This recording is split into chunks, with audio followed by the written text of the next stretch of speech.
Welcome, Love the everybody. intro. Thanks, man. Yeah. Well, this is going to be a really amazing show. We got two awesome guests, Tover and Adam, need to know, on the show. And of course, my good friend Siddharth, or Sid, as I call him. Welcome, everybody. Yeah, guys. that's a Hey, everybody. that is a great intro, and the logo's pretty awesome. Good job with that. Thank you. Absolutely. And I apologize for immediately talking as soon as it was done and kind of interrupted you and screwed up your intro. So I apologize right off the bat. No, thanks. no problem. Thanks, Nick and Sid. This is definitely an honor and a pleasure for us, and really looking forward to this. Yes, we are. Yeah. And we got a lot of topics to cover, actually way too many.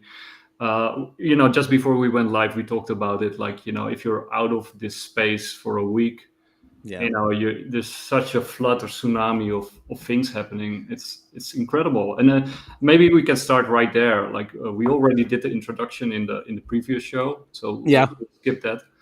But you guys are following this 24/7, and I know Sid is too. I can't because I'm also running Bitcoin Live. But how do you guys cope with the amount of information out there? Well, I mean, I'll speak for me. I cope with burying it all and then exploding it out on our show, the Uncovering Anomalies podcast, because for whatever reason, every time I talk to my coworkers about UFOs and aliens, they're not so interested. So I have to talk to Adam about it.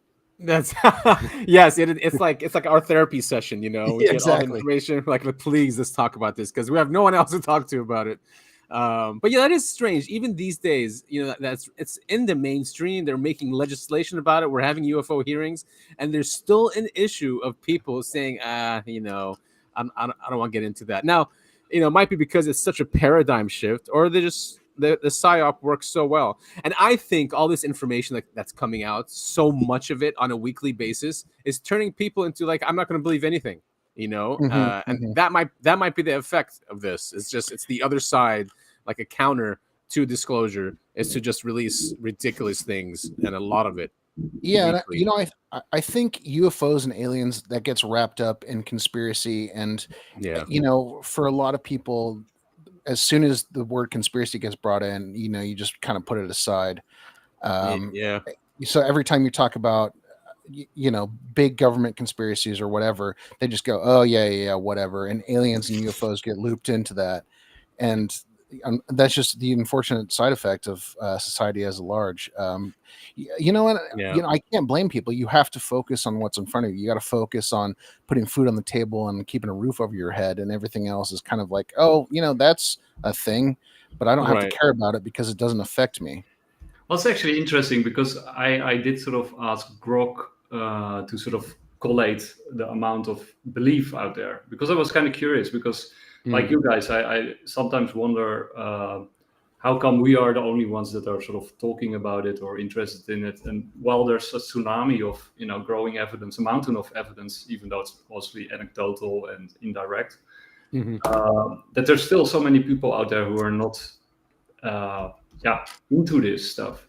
And I want to share this with you guys. This was sort of the answer from Grok. So when it comes to UAPs, it seems that around 40 to 45% of Americans. Nick, you're sharing the wrong screen, I guess. Yeah, you're sharing my screen. We're getting a really close look at Adam here. Look at that nice poster. Okay. I do like the poster. I like the cigarette. I used to smoke, and the thought of a cigarette is so much better than an actual cigarette. Now when I smoke, I'm like, this is disgusting. Adam and I have had this conversation many times in real life. And it's the same thing. You smell a cigarette and you go, oh man, I want one so bad. And then you smoke and you go, why did I do this? Right. Yeah, exactly. Yeah. Sorry, Nick. Oh, no. By the way, for the people watching, Restream just did an update. So, when things go weird, it's because of the update. Okay. But 40 to 45% of Americans believe that UAPs are actually real, unexplained phenomena. That's pretty high number, right? 40 to 45%. That is very high. Yeah. I wish it was higher. And then aliens or extraterrestrial beings, like 50 to 65% believe in the existence of aliens and intelligence life. Right. But then elsewhere in the universe, of course, not on right. Earth. Mm-hmm. Yeah. But those numbers are also high, and this is based on Pew and Gallup, and So this is serious numbers. And then NHI, or non-human intelligence, that one is also actually pretty high, because it says here, based on sort of the sources that they used, it's 50 to 65% also. Interesting. So and then the paranormal, so ghost, ESP, psychic phenomena, also 60 to 75%. So damn, these numbers are huge. Not bad. I mean, if you talk to anyone on the street, a lot of people have had weird experiences, whether it's ghosts or Sasquatch, or usually it's UFOs and aliens. I mean, many people have had these kind of experiences, and again, it goes back to, I saw this with my own eyes, therefore it's real. Yeah, I think what people, I think, the belief is there, but they don't want to get into the big, grand conspiracy thing. Yeah, that's what it is, I think, which scares everyone, right? That there is a group hiding this. But the same as ghosts, right? Like, people believe in ghosts, but then they do their whole thing. They don't even care about it, but they know that ghosts exist. Like, a lot of people believe in demons and all those things, but they don't actually talk about it because they have like other things to worry about. Same with the. Do you also think there's like sort of a dissociative element to it? Like, that often people have like a personal strange thing, like a dream, or maybe they see something weird and then they think, oh, it's just only me or something. Right. Yeah. Yeah. Definitely. And that's what happens with the UFO phenomenon. People have to see it themselves or experience it themselves in some fashion, right? And in some situation, then they become believers. It's very few people, and there are podcasters actually like this, and big ones too, that haven't even had an experience but are obsessed with it. But those are few. It's usually people who have experience. And they're funded by Peter Thiel. yeah, exactly. The Antichrist himself. And I think also because sort of when you compare to sort of crypto and Bitcoin, like 10 years ago or 16 years ago, it was like a very small niche thing. Like you got very few people who were actually interested in doing research, and I actually came into it like in 2017, a little bit earlier, but I really sort of started was 2017. But what you see also with Bitcoin and crypto is sort of like this sort of incubation period. And then after the incubation period, it sort of spreads or it sort of explodes, just like a virus. And I think that sort of is analogous to what's happening with the UAP thing. Like, actually, that's this incubation period where people like us, these podcasts that are more and more are sort of all talking about it, and then people are digesting it, but they're not talking about it in public because they're afraid that they get shamed or ridiculed. Right. But then at some point, I mean, that's real. Look at us. We're anonymous, right? We're not showing our faces, and for exactly that. It's Sorry, go ahead. I cut you off. No, actually, normally I do with camera, but I thought like with all of us, at least 3 of us don't show our faces, so okay. I'll just join the club. But then at some point, these people, they talk to each other like at family gatherings or when they visit each other, and then I think at some point the other person says what the other person is thinking, and then there's some stuff on TV, and then they suddenly know, oh, we can just talk about this freely without ridicule. Like, there's enough sort of trailblazers out there who sort of I guess. Yeah, that's a good point. I mean, our family are pretty open about this, with Topher, and Topher would say that. I don't think we get ridiculed when we talk about this subject at family gatherings. Maybe some people say it internally, and don't. Yeah, I only get made fun of when I'm wearing a tinfoil hat and screaming at people on the street. Those people, they do not like my discussions about UFOs and aliens. But that's on them. That's on them.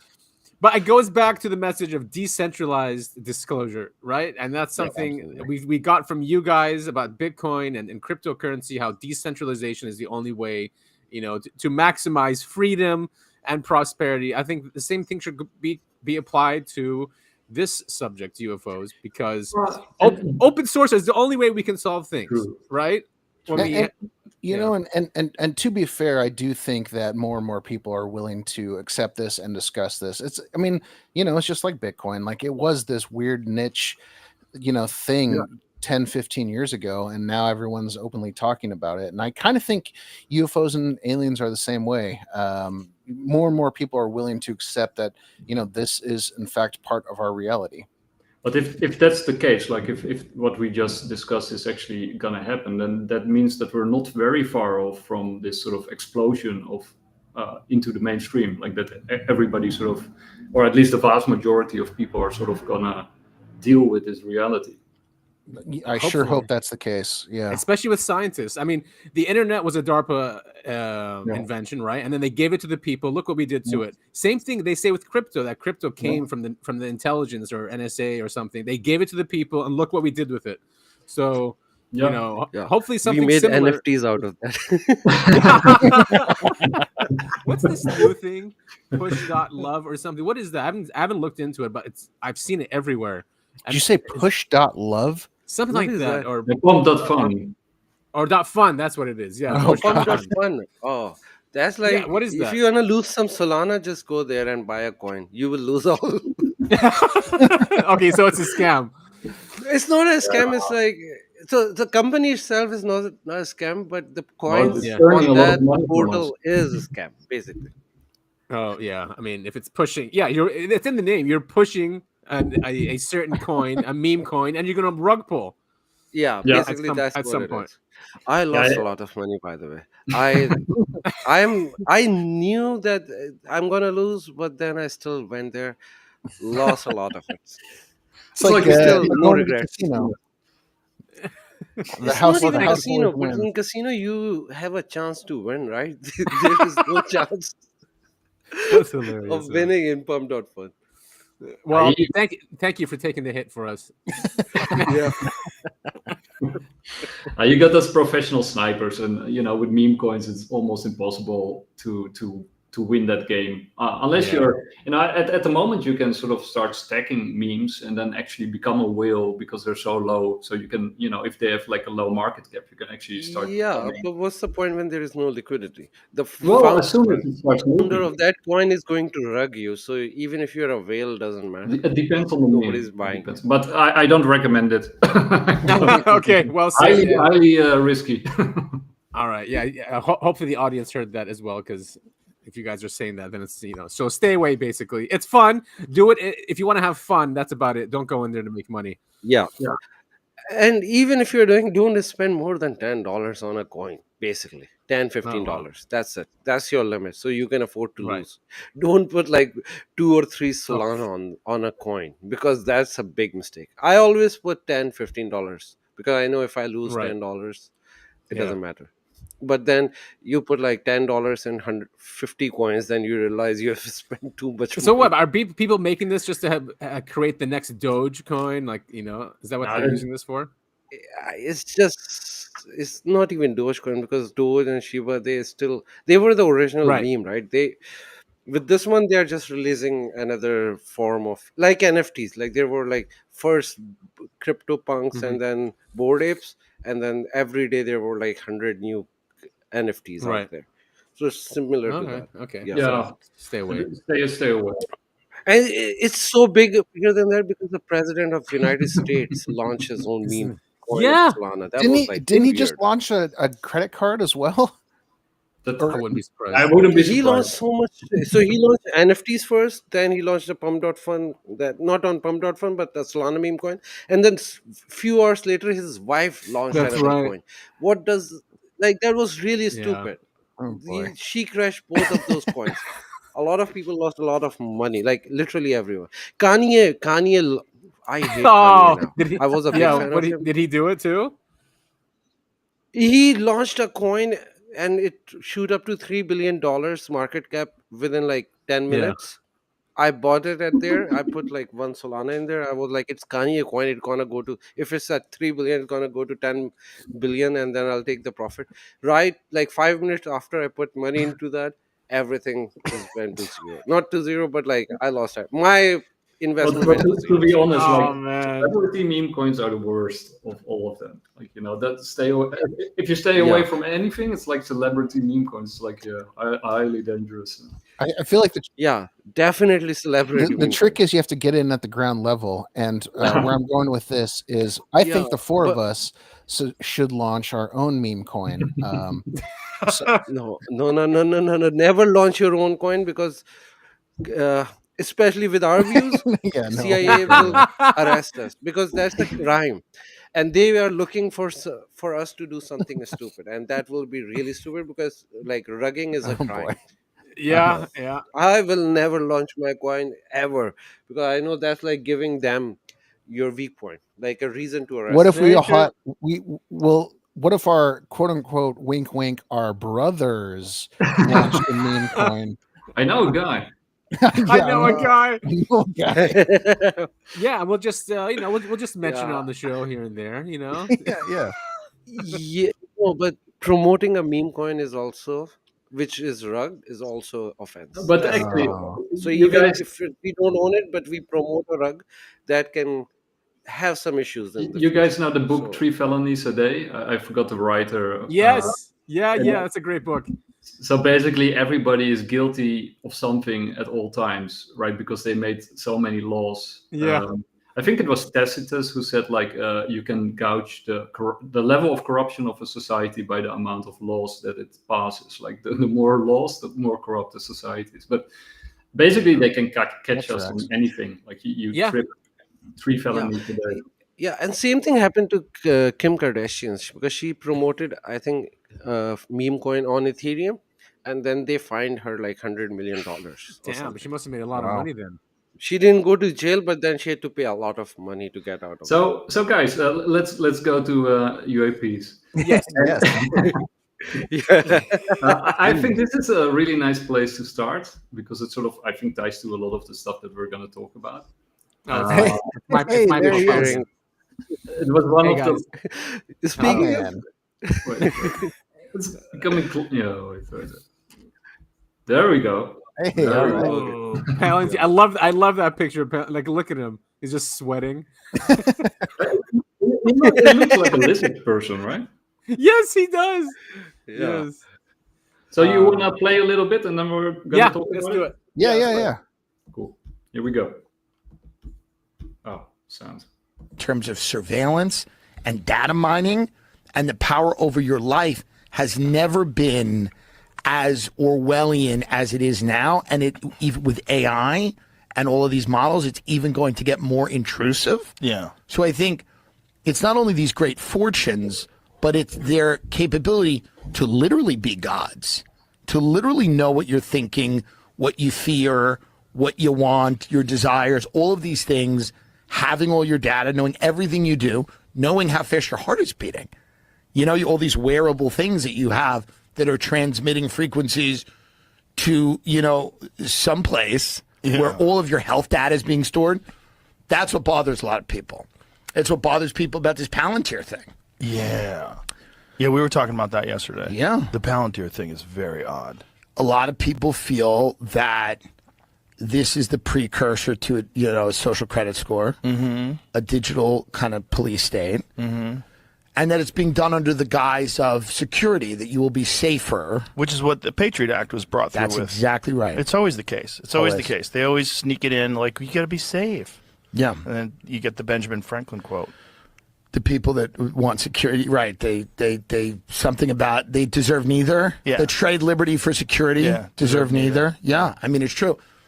I just think, Peter Thiel is giving a 4-part lecture on the Antichrist. Yeah, that seems odd. 4-part. Well, here's what's really wild to me: 4 parts. It's not just one. One lecture on the Antichrist would be insane. This guy's doing a series. He's doing a 4-part lecture on the Antichrist, and nobody in his inner orbit went, Peter, how about 1 lecture on the Antichrist or no lectures? Not 4. Well, I don't think he understands the optics. He certainly does not. So let's stop it there. All right, wait, just quickly. Yeah, just quickly, there is I saw something floating around there. I mean, on the internet about why he's doing this.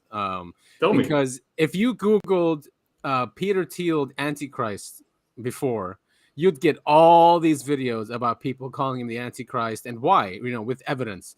So there's a theory out there, and Dubai has done this, is that if you want to get rid of those results and own those results, you release something that when people Google it, that's what's coming up. So people are saying that's what he's doing. He's trying to clean all those results, and then when you put Peter Thiel Antichrist, it'll be his 4-part series on the Antichrist. Like Dubai chocolate, by the way, before it came out, if you Google Dubai chocolate, it's pretty nasty stuff. Is that for real?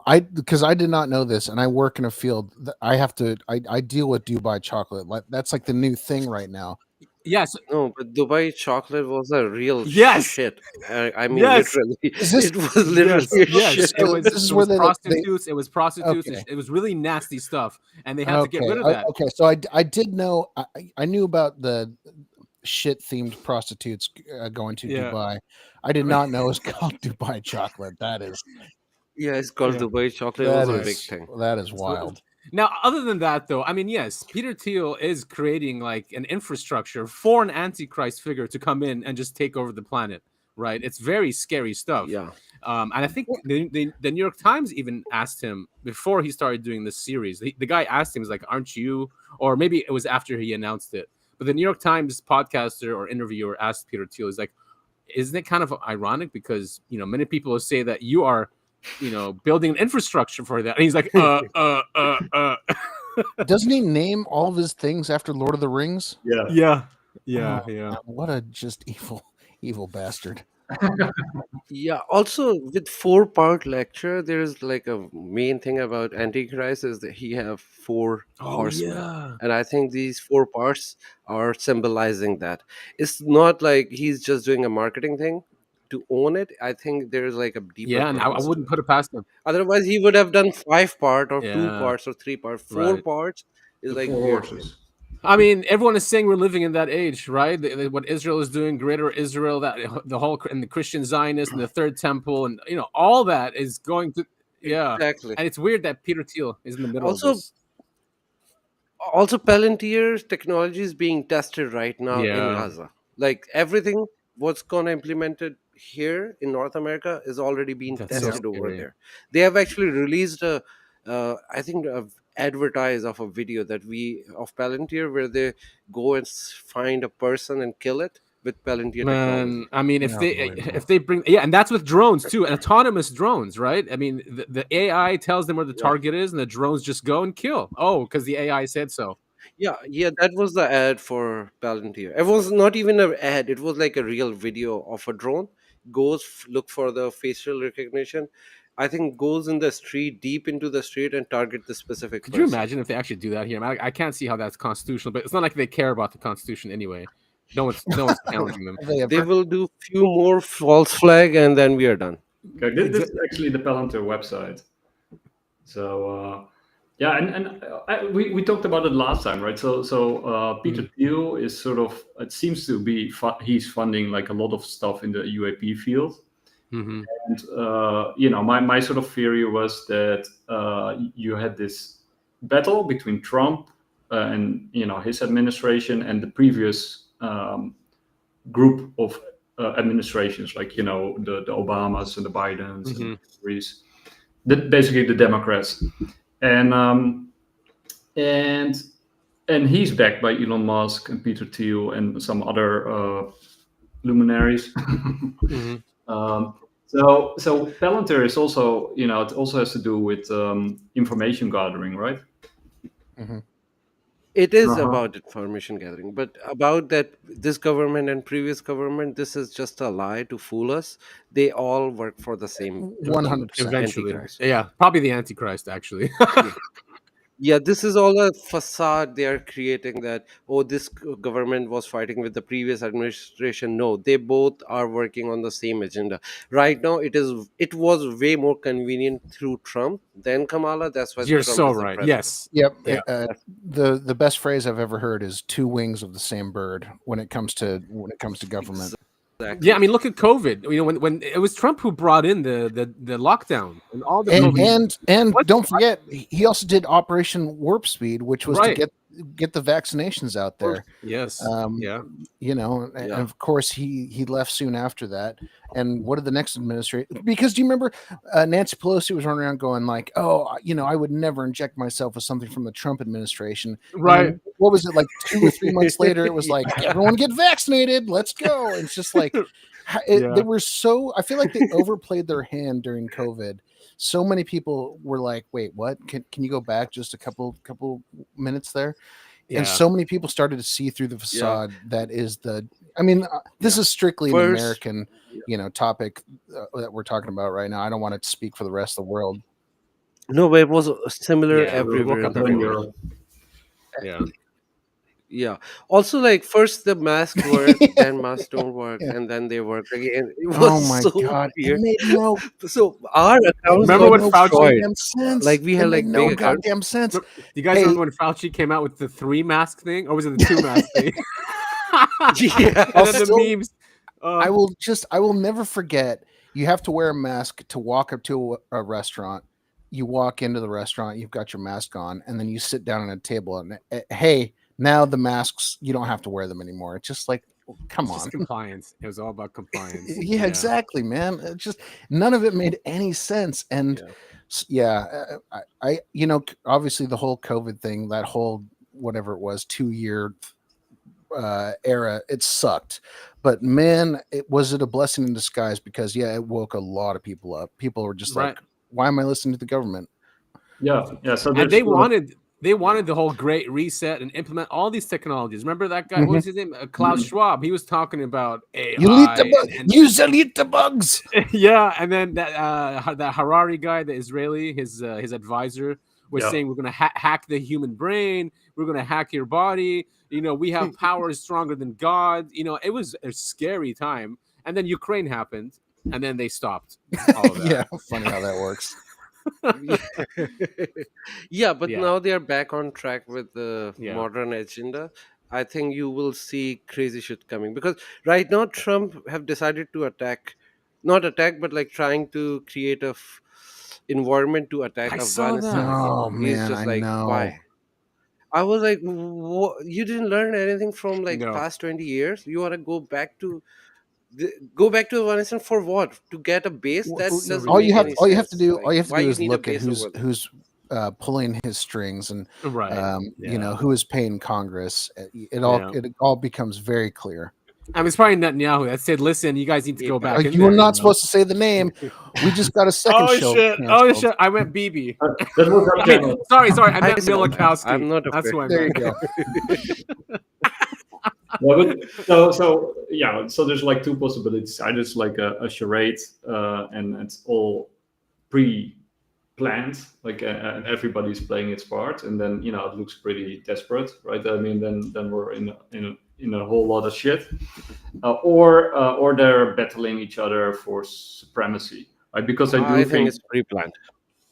Yeah, it's not just pre-planned from like last century. I think it's planned for thousands of years. Okay, well, that's interesting, right? That's how we got the end-time prophecy, and you can see them coming true. I think it has been planned for a very long time. Yes, they are. I'm with Sid here because it looks like they're following a script, and it looks like they found something in 1947, right? I think that crash at Roswell sparked something, and they're like, "Oh shit, we can put this in action." You know what I mean? And then they created the National Security Act, and part of that was recreating Israel and the Third Temple. But I think they realized that technology could make them, you know, godlike, or they realized that this realm or whatever we're in, you know, is controlled with technology.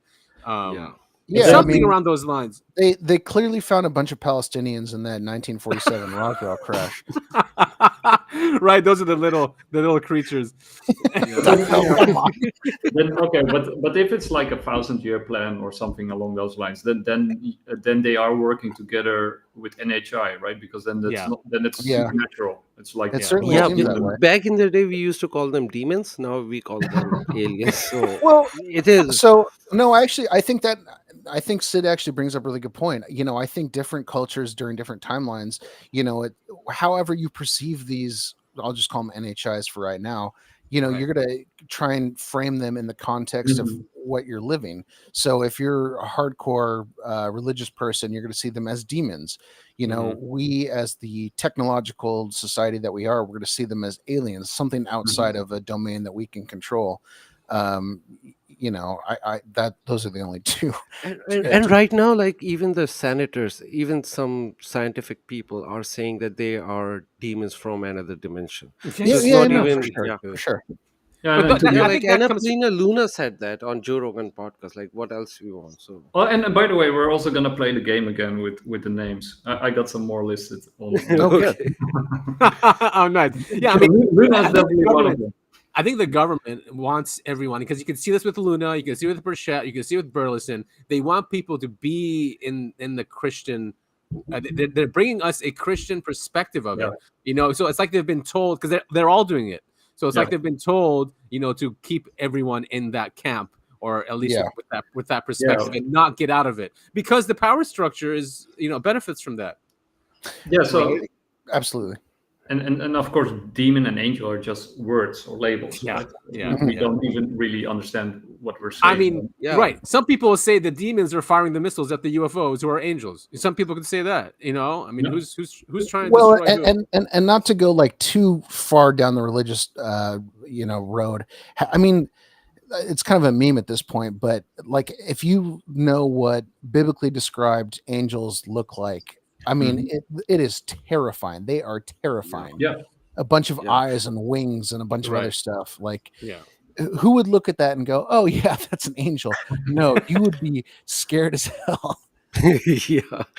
Also, speaking of, like, I just want to talk about the point where the angels are firing missiles on demon. This is actually written in Quran as well, in Islamic thing, that when you see a shooting star, it's basically angels firing at demons. A demon. Interesting. Yeah, the Quran has interesting stuff in it. So it is not just it is like also prophesized back the day. It's not like every shooting star, but some of them. Yeah, I was going to mention, but before you said that, Sid, is that if we are to take the religious texts seriously, they all depict stuff, people in space or in the sky coming down and affecting humanity, and flying, right? Flying it's in the Mahabharata, it's in the Quran, it's in the Bible. It changed shapes too. So what was that display about? What was going on there? They were just trying to wow you? I think it's just, I'm someone who avidly records these anomalies. I share them with the public, and all these small... Sorry about that. I didn't mean to cut you off like that. No, not at all. And I wish these are our gods, because, maybe we will be saved. If they have technologies like this. But no, I mean, I'm just saying that. By the way, who was speaking? Jeremy here? Corbell. I recognize that voice anywhere. Jeremy Corbell. Yeah, it was like the voice was annoying. He's our arch enemy. We're gonna judo shop when we see him. But this is sort of like from the congressional hearings, like the video that they released, right? That it was, or is it another one? This is not the. Yeah, this is another one. This is not the missile one. Okay, but it looks a lot like this is like very similar. Yeah, it's good you played that, because I just posted 2 videos. I want to really talk about them. I just shared on the group. So it's like a mothership releasing. I want to smaller ones. But just to sort of stick a little bit with the religious things, like that does tie up with the Antichrist and the lectures of Peter Thiel, right? That they're working towards some kind of apocalypse, some kind of revelation, which also ties into what we started the discussion with, with this sort of incubation period, and then suddenly it pops out into the open. That we are actually also ground roots people actually helping spread this knowledge, right? I think one of the reasons that they allow people like us on X and on YouTube and just to talk stuff like this is also to give it a grassroots feel and authenticity that it would otherwise not have, because otherwise it would just be Peter Thiel paying large accounts, and then they say okay, it's just pushed. But we're also talking about it, like we're giving it legitimacy. Yeah, you're right. Exactly. Because most people will not believe what the government tells them or some big figure tells them. But if other people, normal people, are talking about it, then definitely that makes a lot of sense. Yeah, so we're sort of legitimizing it. But Peter Thiel also, he's like building churches or something in Silicon Valley and encouraging people. Good. That'll end well. But that just shows you how they are pushing this. They want people to understand what the apocalypse is or what the prophecies are, and then when they happen, they're like, "Oh, this must be God," right? And it gives whoever is benefiting legitimacy, but like divine legitimacy, like a ruler. Yes, like for 1,000 years. Yeah. Yes. Yeah, I mean, yeah, they're setting it up. I mean, maybe this is Project Bluebeam, but they're setting it up like the second that someone important comes forward that has all the answers and it lines up with everything that we're seeing with our own eyes, everyone's going to flock to that person. Yeah, Nick, there's that new video that Green Beret came out with on Ross Coulthard's show. I mean, it was terrible video. Turned into 3. Oh yeah, this video is cool too. Yeah, I mean this is the one that people are saying it's a balloon. I mean, come on. No, we can do the other one, right? I'll just and the reason why because Topher brought up Bluebeam, and it looks like Bluebeam technology. Actually, that's something that I'm sort of building towards. But yeah, we can sort of cover Bluebeam right now. Oh no, it's up to you. No, it's up to you. No, that's good. I'll just look for the video. You just keep talking. Oh, okay, thank God I didn't mention Red Beam. Otherwise, Adam would have gone way off the deep end. I don't know what Red Beam is. Red team. But yeah, I mean, the guy, I forget his name, but he's a Green Beret, and he apparently had an experience with an NHI and craft and recorded it, and then went on the Ross Coulthard show, and it was not clear. He said it could be interdimensional, although he feels like it's from Earth, and then it looks like a laser, and so I don't know.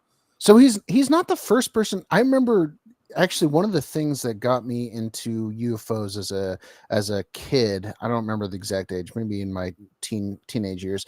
But there was another person that he did the same thing where he would pray to the heavens and he could make UFOs come to him. And I remember watching it on the news, like it was live. It was not some sort of CGI thing. I'm pretty old at this age, so that really wasn't an option back in those days. And again, this was just a local, news channel that was. I remember him. Yeah, Vegas or something like that. He was a black guy, right? I think it was somewhere in Nevada. Yeah, maybe close to Vegas. But he would he would call to the skies, and a UFO would appear every single time. I mean, it was crazy. It was crazy. Was it? I mean, the Bledsoe guy, right? Next year. What was it? April, I think, that he sort of says this next year. Yeah, revelation is coming, and that all these orbs with Iran and Israel were sort of appearing to wake people up. Yeah. But he has like a lot of connections, and a lot of people from the government and the military intelligence agencies come to his place, and are shown apparently incredible things that change their minds, and then they lie about it when they come back. About it. but they have given the connections. Yeah, but they have given the timeline for Easter 2026, like something big is going to happen, and that aligns with a lot of things. And secondly, this goes back to our 1,000 years old plan, but I don't think it's a 1,000-year-old plan. I think it's like 3,000 years old plan. Yeah, 1,000 more, 2,000. 3,000. I mean, from whenever the Torah came out, you can just exactly from the first temple, basically. I mean, look, actually, just talking about that, like you got all these stories, like from Graham, of course, with Ancient Apocalypse, who sort of says that you got these survivors of a previous civilization that somehow survived this catastrophe, this flooding, and fire rains from the heaven and stuff. And then they seeded this knowledge that they had and occulted it, right? So it's actually in these occult, probably oracles and mystery schools that are thousands or perhaps millennia old, and then infiltrated society and kept this knowledge alive and to an inner circle of people, like with the Masonry, right? The Masonry is very hierarchical, and at the top of the Freemasons, they share information that is not sort of shared to the lower rungs, right? And at the lower rungs, they're actually doing pretty good work. They're building communities and helping people, and but you don't really know what the top rank knows and what their agenda is, right? And they, of course, they also It's weird that 33 degrees like their highest one. Like when you talk about Mason, it's 33 degree, and then you see 33 number a lot everywhere. of the places, It's everywhere, including the recent assassination. Yeah, Charlie Kirk assassin was found in 33 Charlie hours. Kirk thing. Yeah. So before we go there, shall we play this video?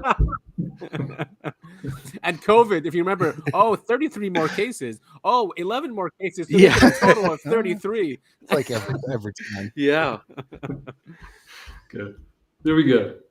And then that's when something ejected out of the bottom, and then you could see it slowly, coming down until it just started to get closer and closer. And then, once it got in proximity of me within 100 feet, as it was closing in, it did something to me that affected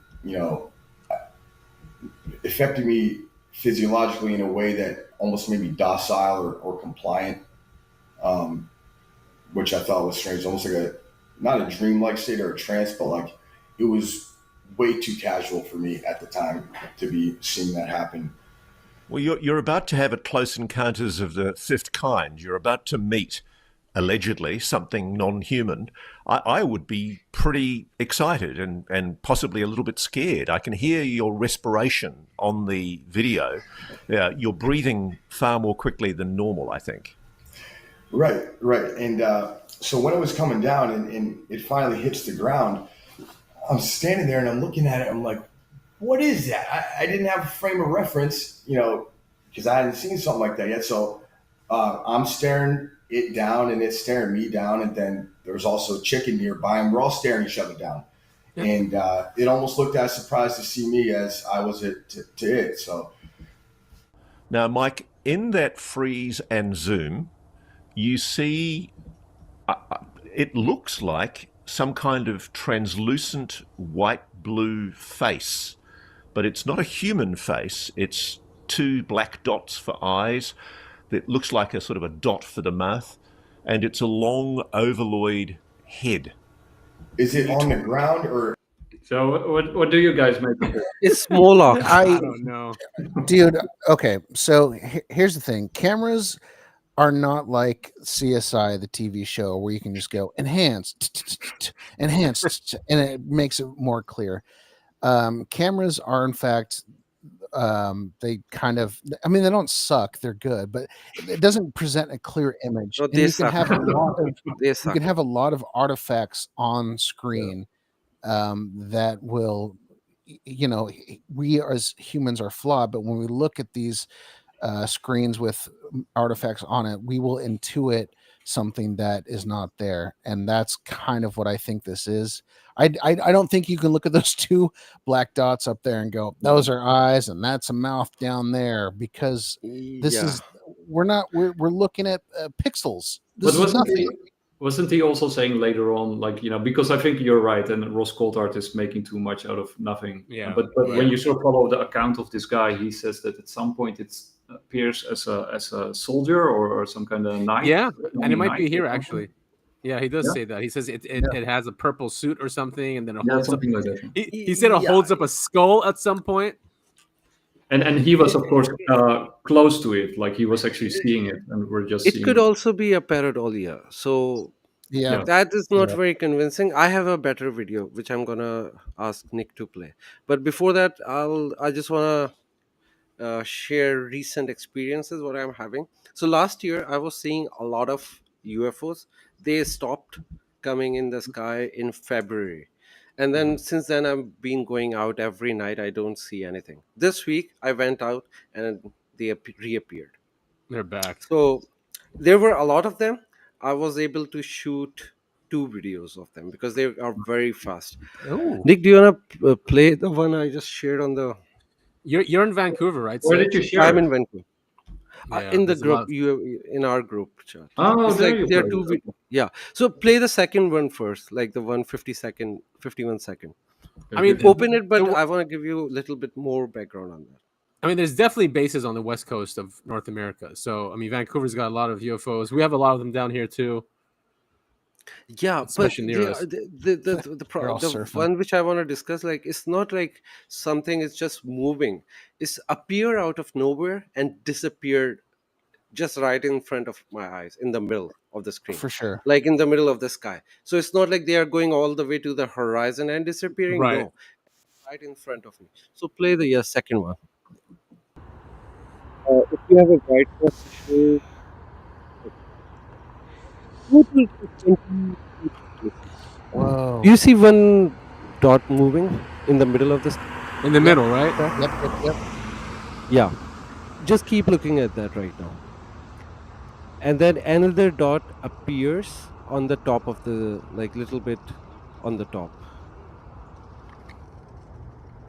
You can see 3 of them. That thing's high up. Yeah. So this one is 4. That's clearly a and balloon. then another appeared. Obviously. On the left side, So and then gas. disappear. A bit.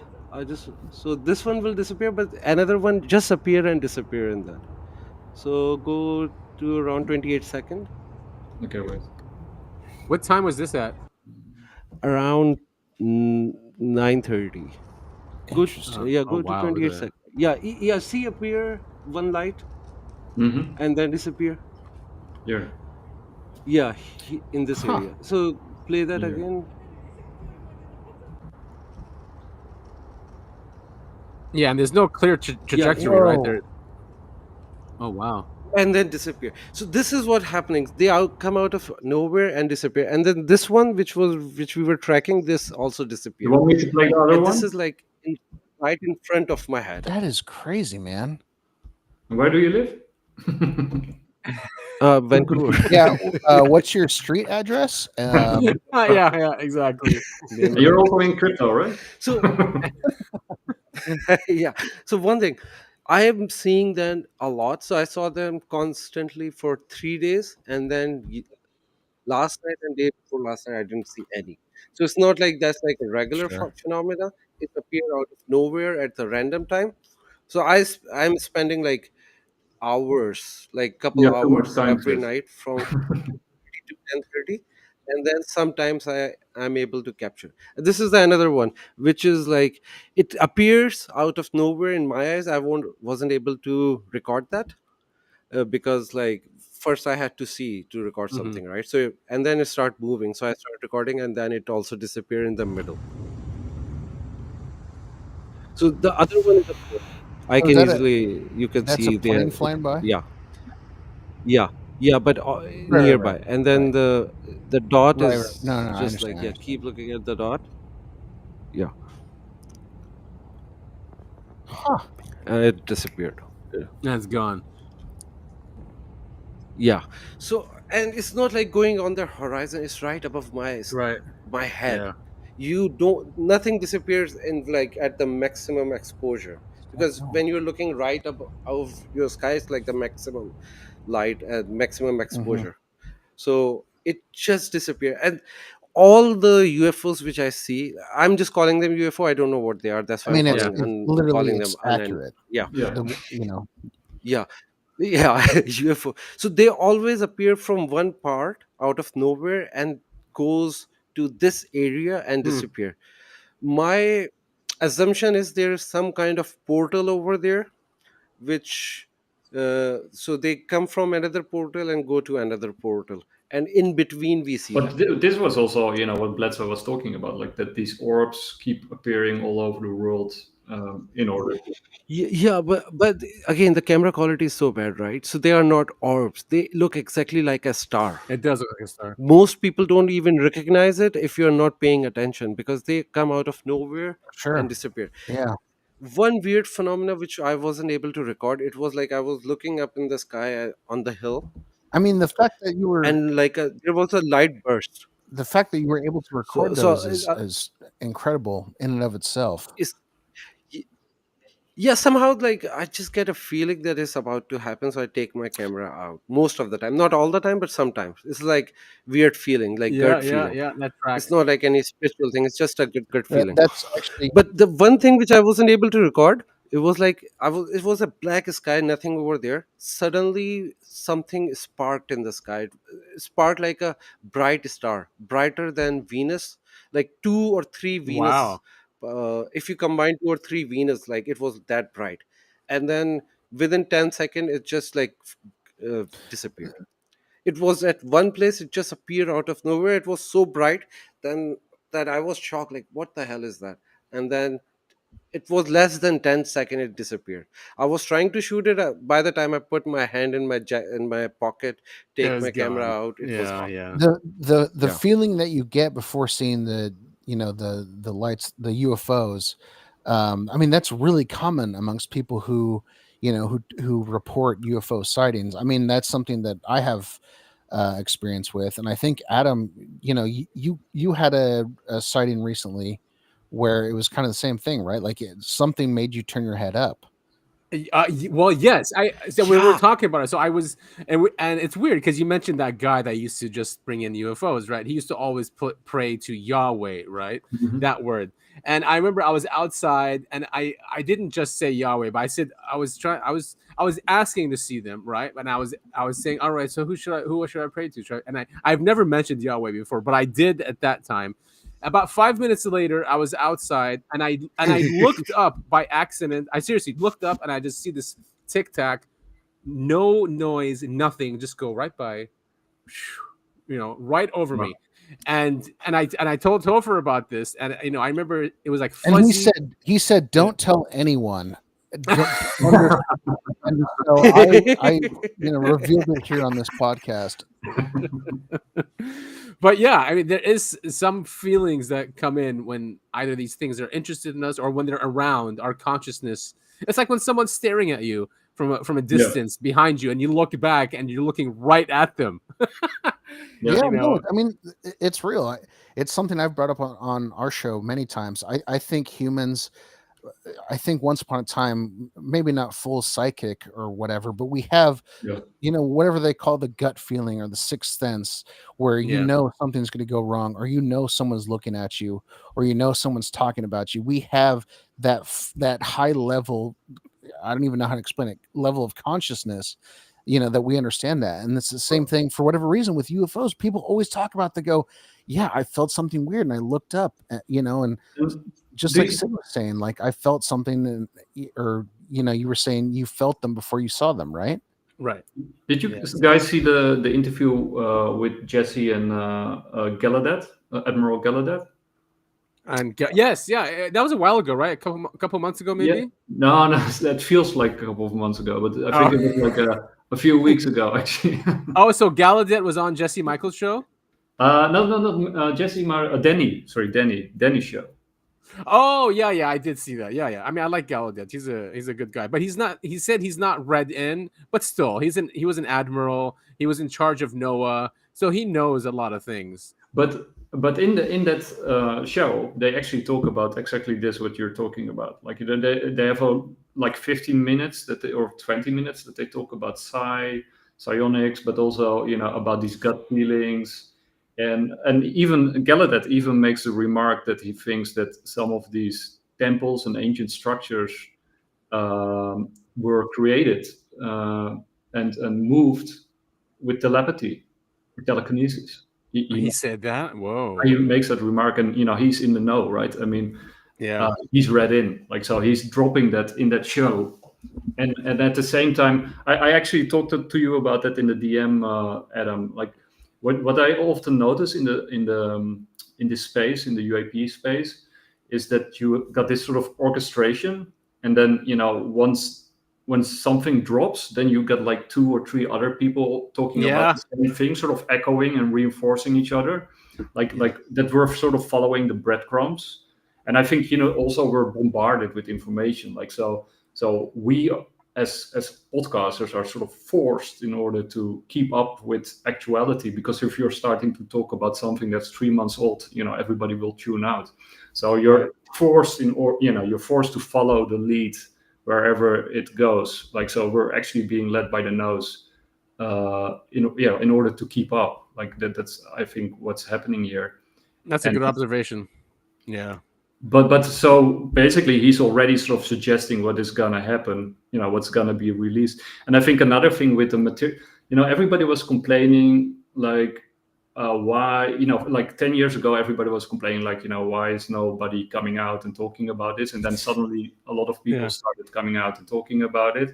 And then people are complaining like, they're just talking about it, but they're not showing us anything. I know. People are never happy, man. They're never and now happy. They're starting to show us things. But I think it had to go like that, because if you first show stuff and people are not just there yet, then you're throwing pearls for swine, right? Because they aren't ready yet for the visual material. But first you have to talk them into it, and to create sort of this framework so that they can actually understand and appreciate what they're gonna see when they finally release it. So I think they're actually building up through a sort of orchestration to the final release, which will, be somewhere next year or the year after, or maybe 2030, because that's an important date, of course. But I think but at the same time, because I also want to talk about Project Bluebeam, of course, is at the same time, you also see a lot of stuff happening in archaeology, right? There's an archaeological revolution going on right in front of us. Like, the structures that are found under the Giza Plateau, the Project Unity is probably also funded by Thiel, I don't know, but I wouldn't be surprised. And but there are also structures under the Labyrinth, which is also in Egypt, and some other places. And Project Unity did some really cool stuff on ancient technologies, a 3-part series with this guy who runs his own YouTube, The Land of Chem. Because Land of Chem. Yeah, he's great. Yeah, because actually it means like chemistry, right? And right. They have these. Basically, what he's saying is the pyramids and these structures are refineries, and huge technological centers, like laboratories and all those kind of. They're not temples, or at least they're maybe also temples, but they're also refineries, laboratories. Power stations. Power stations, yeah. So that's but the point is like once this is revealed, like one of the tenets or one of the 4 pillars of Project Bluebeam is actually that our understanding of religion and ancient history has to be shaken to the core in order for us to become open to a new interpretation, right? We sort of everything that we've learned has to be taken down, right? It has to be... or they'll just follow it as a script. For believers, I think Project Bluebeam though it would be specific for each region or for each person, right? Like for some people it showed Jesus, for some people it showed Buddha, for some people it showed Muhammad, right? Like that was the original Project Bluebeam thing. I got an overview here. I'll read it to you guys. Nice. Yeah, I remember that guy. He was a Canadian from Montreal, journalist. Yeah, so his name, well, I'll read the whole thing.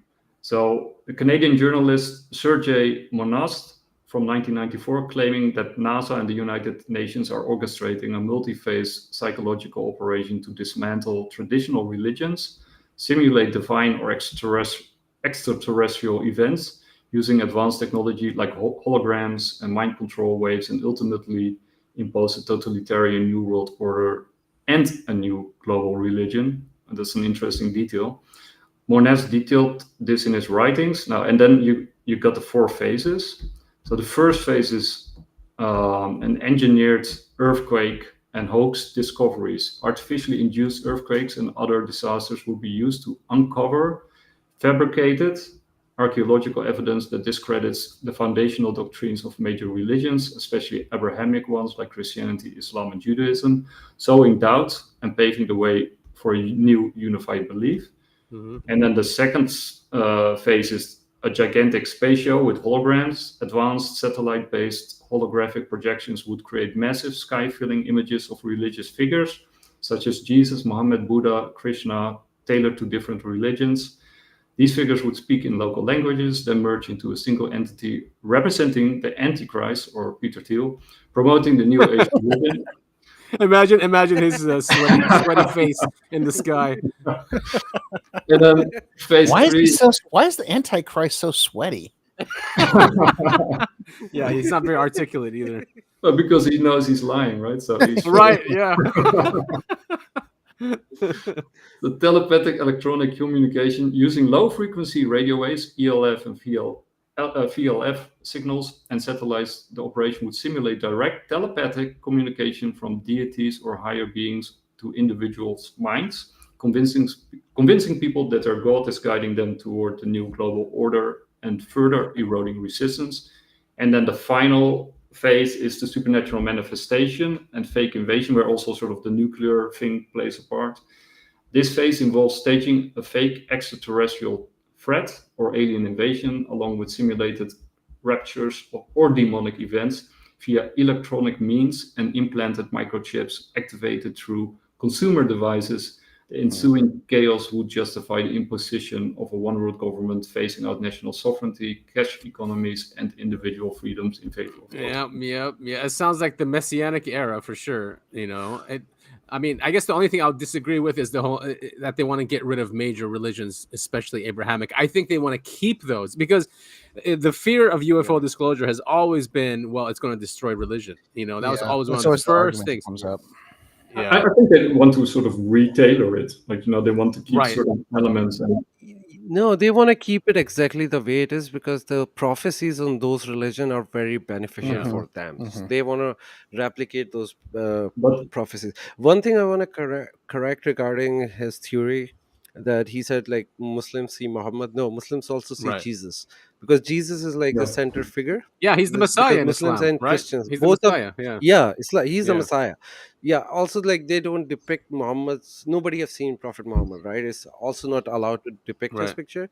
But yeah, Jesus is the Messiah, and like when you project Jesus on the sky, it will. 4 billion people on earth, like Muslims, all the Muslims and all the Christians, accept that because they all believe in the same Jesus, dude. like 100%.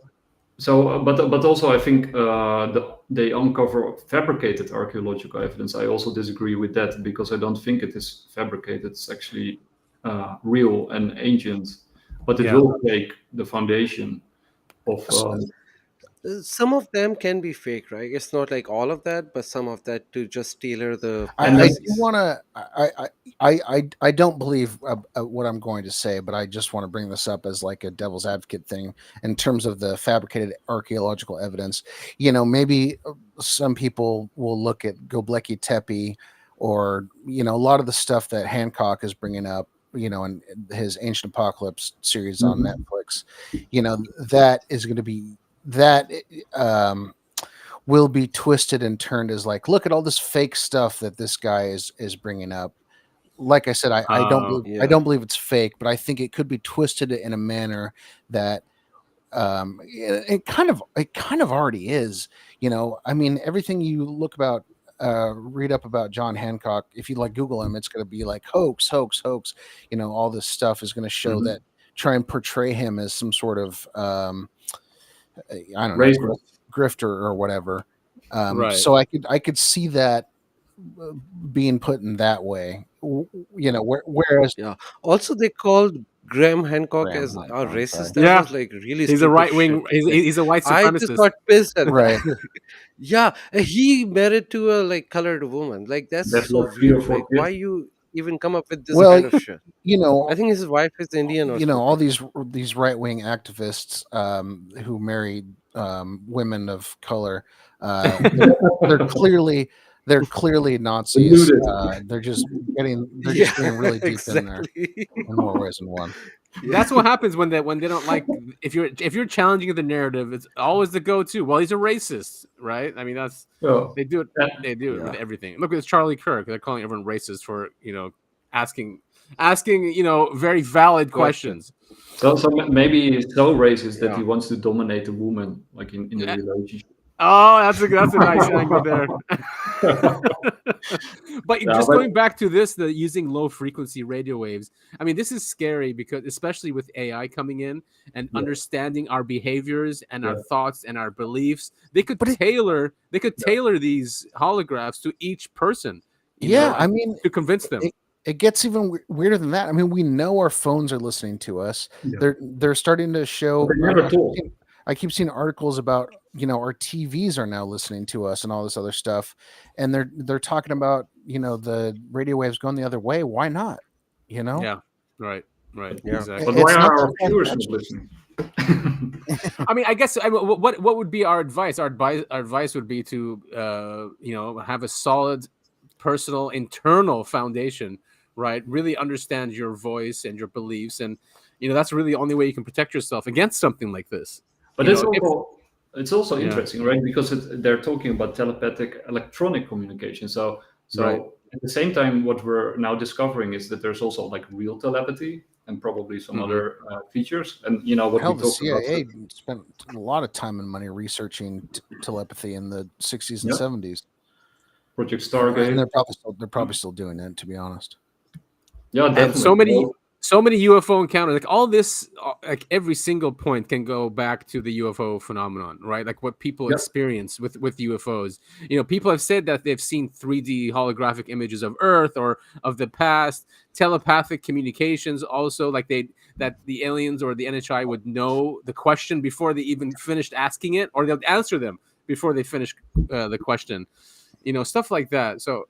Yeah, like but then it's also interesting, right? Because I was sort of thinking about something that Sid said in our previous conversation, and I was sort of saying like we went from globalization to deglobalization, and after sort of COVID failed, because there was a clear push to sort of for a one world government through COVID, in my opinion, which was why we were banned on YouTube and X by talking about for sure.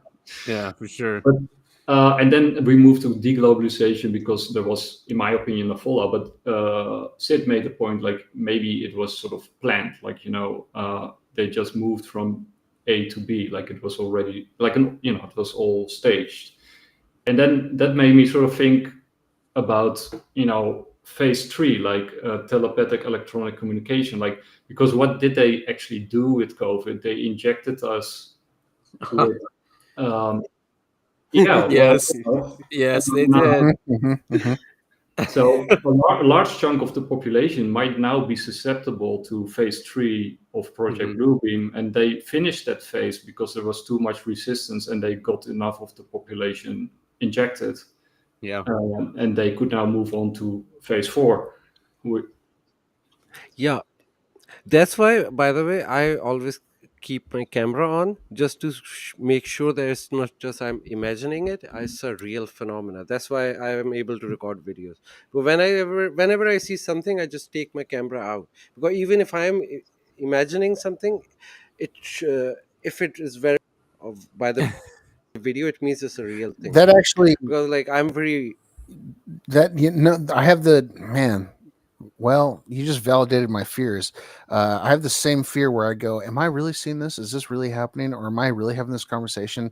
And I wish I could like verify that it is being real. So now I'm even more scared. Thank you. Yeah, but again, because of my psychedelic experience, I know like sometimes I can see things. So that's why I like keep my camera on, like ready. So whenever I see something, my first instinct is to take my camera on and just see it on the screen. So it's like, maybe something isn't like a COVID vaccine in my bloodstream doing something. But if it's on the camera, it means it's not that just fear of that. It's a real phenomena out there. And then what we just talked about with if televisions are not only listening but maybe also sending out something to us, or messages. Us. Subliminal messages. They could if they want. I don't think there's any laws against that.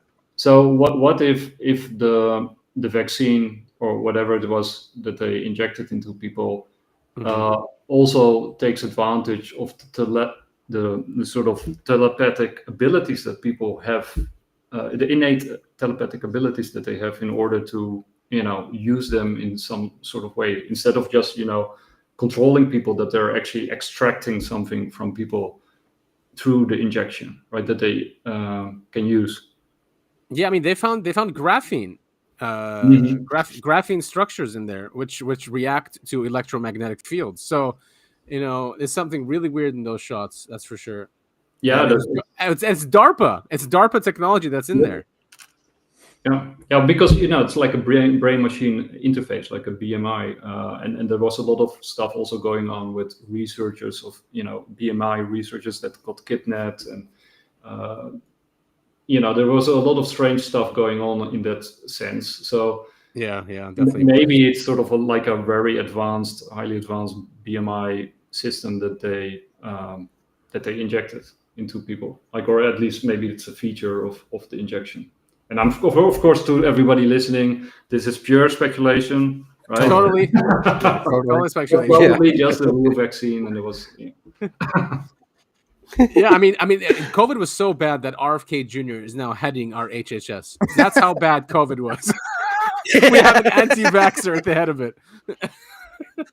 Oh yeah, I mean, those were dark times. But yeah, I mean, I wrote articles back then that got taken off of Facebook. I was in 2020, and I had theories back then because they were pushing disclosure at the same time, right? And I thought some deal was going on where, fine, we will release this technology and all this information, if you guys are all vaccinated, which means if you try to get into one of these ships and leave the planet, we're killing you remotely. And I think with Bitcoin and crypto, I think because it can be perverted and used as a weapon, right, to subject people, which is what they're gonna do, and and also to get rid of the debt and reboot the system. So it can be used for evil purposes, but my conjecture has always been that they want to create this straitjacket around people, and once everybody is in straitjacket and they can't move and they have to obey, then we will tell them the truth, because then they don't no longer form a threat. Exactly. Right there with you. Right. Yeah, me too. Man, so I mean, you think Bitcoin can be used for this agenda? Bitcoin is not programmable, right? It's not like these. No. Okay. All right. No, but it can be used and it will be used as a base. It's already used as a base layer for a control system. You could build a control system on top of it if you wanted to, and that's ideal, because the control system will be digital, right? Obviously. Yeah. So you need a digital base layer in order to build on top of that. Bitcoin itself could also be used for good. If people actually sort of used it and understood it, it's already sort of rewiring the energy system of planet Earth in a positive way and cleaning up the planet. But you can actually build a control system on top of Bitcoin, and through stable coins, CBDCs, you can make that all interoperable and use it to. I actually wanted to share that, right? The stuff that happened in Vietnam and in Thailand recently. Vietnam, they shut down 68 million accounts, right, for not being compliant with. Yeah, that was actually that was Vietnam. Wait, I'll pull it up. Here we go. I'll read it out. So earlier this month, on September 1st to be exact, Vietnam initiated the closure of over 86 million bank accounts across the country due to the owners of those accounts being out of compliance with the biometric laws that went into effect. The law stipulates that account holders must get their fingerprints or faces scanned as a verification method for their accounts. The Vietnamese government is rolling out the predictable marketing narrative for this type of invasion of privacy. It's to prevent fraud and support the push to modernize their banking system so that they can lean into a cashless payment as hard as possible. You'll be able to walk out of the store without having to pull a debit card, credit card, or phone card. We'll just scan your face or finger, and you'll walk out without a hassle. Yeah. You don't have to pull out your credit card, but you do have to give them your soul. That's right. That's literally what it is. That's a good deal. It's like the mark of the beast kind of thing. Yeah, totally. Crazy how those just line up, those prophecies. It's nuts. And this one is from Thailand. So they did it too? Damn. Oh my God. 3 million accounts. And they set daily transfer limits of 50,000 to 200,000 baht. So because people don't realize what you can do with CBDCs or stablecoins. It's like, not only can you sort of shut someone's account off if you don't like them, and of course that will go in real time based on the credit score that they're keeping of you.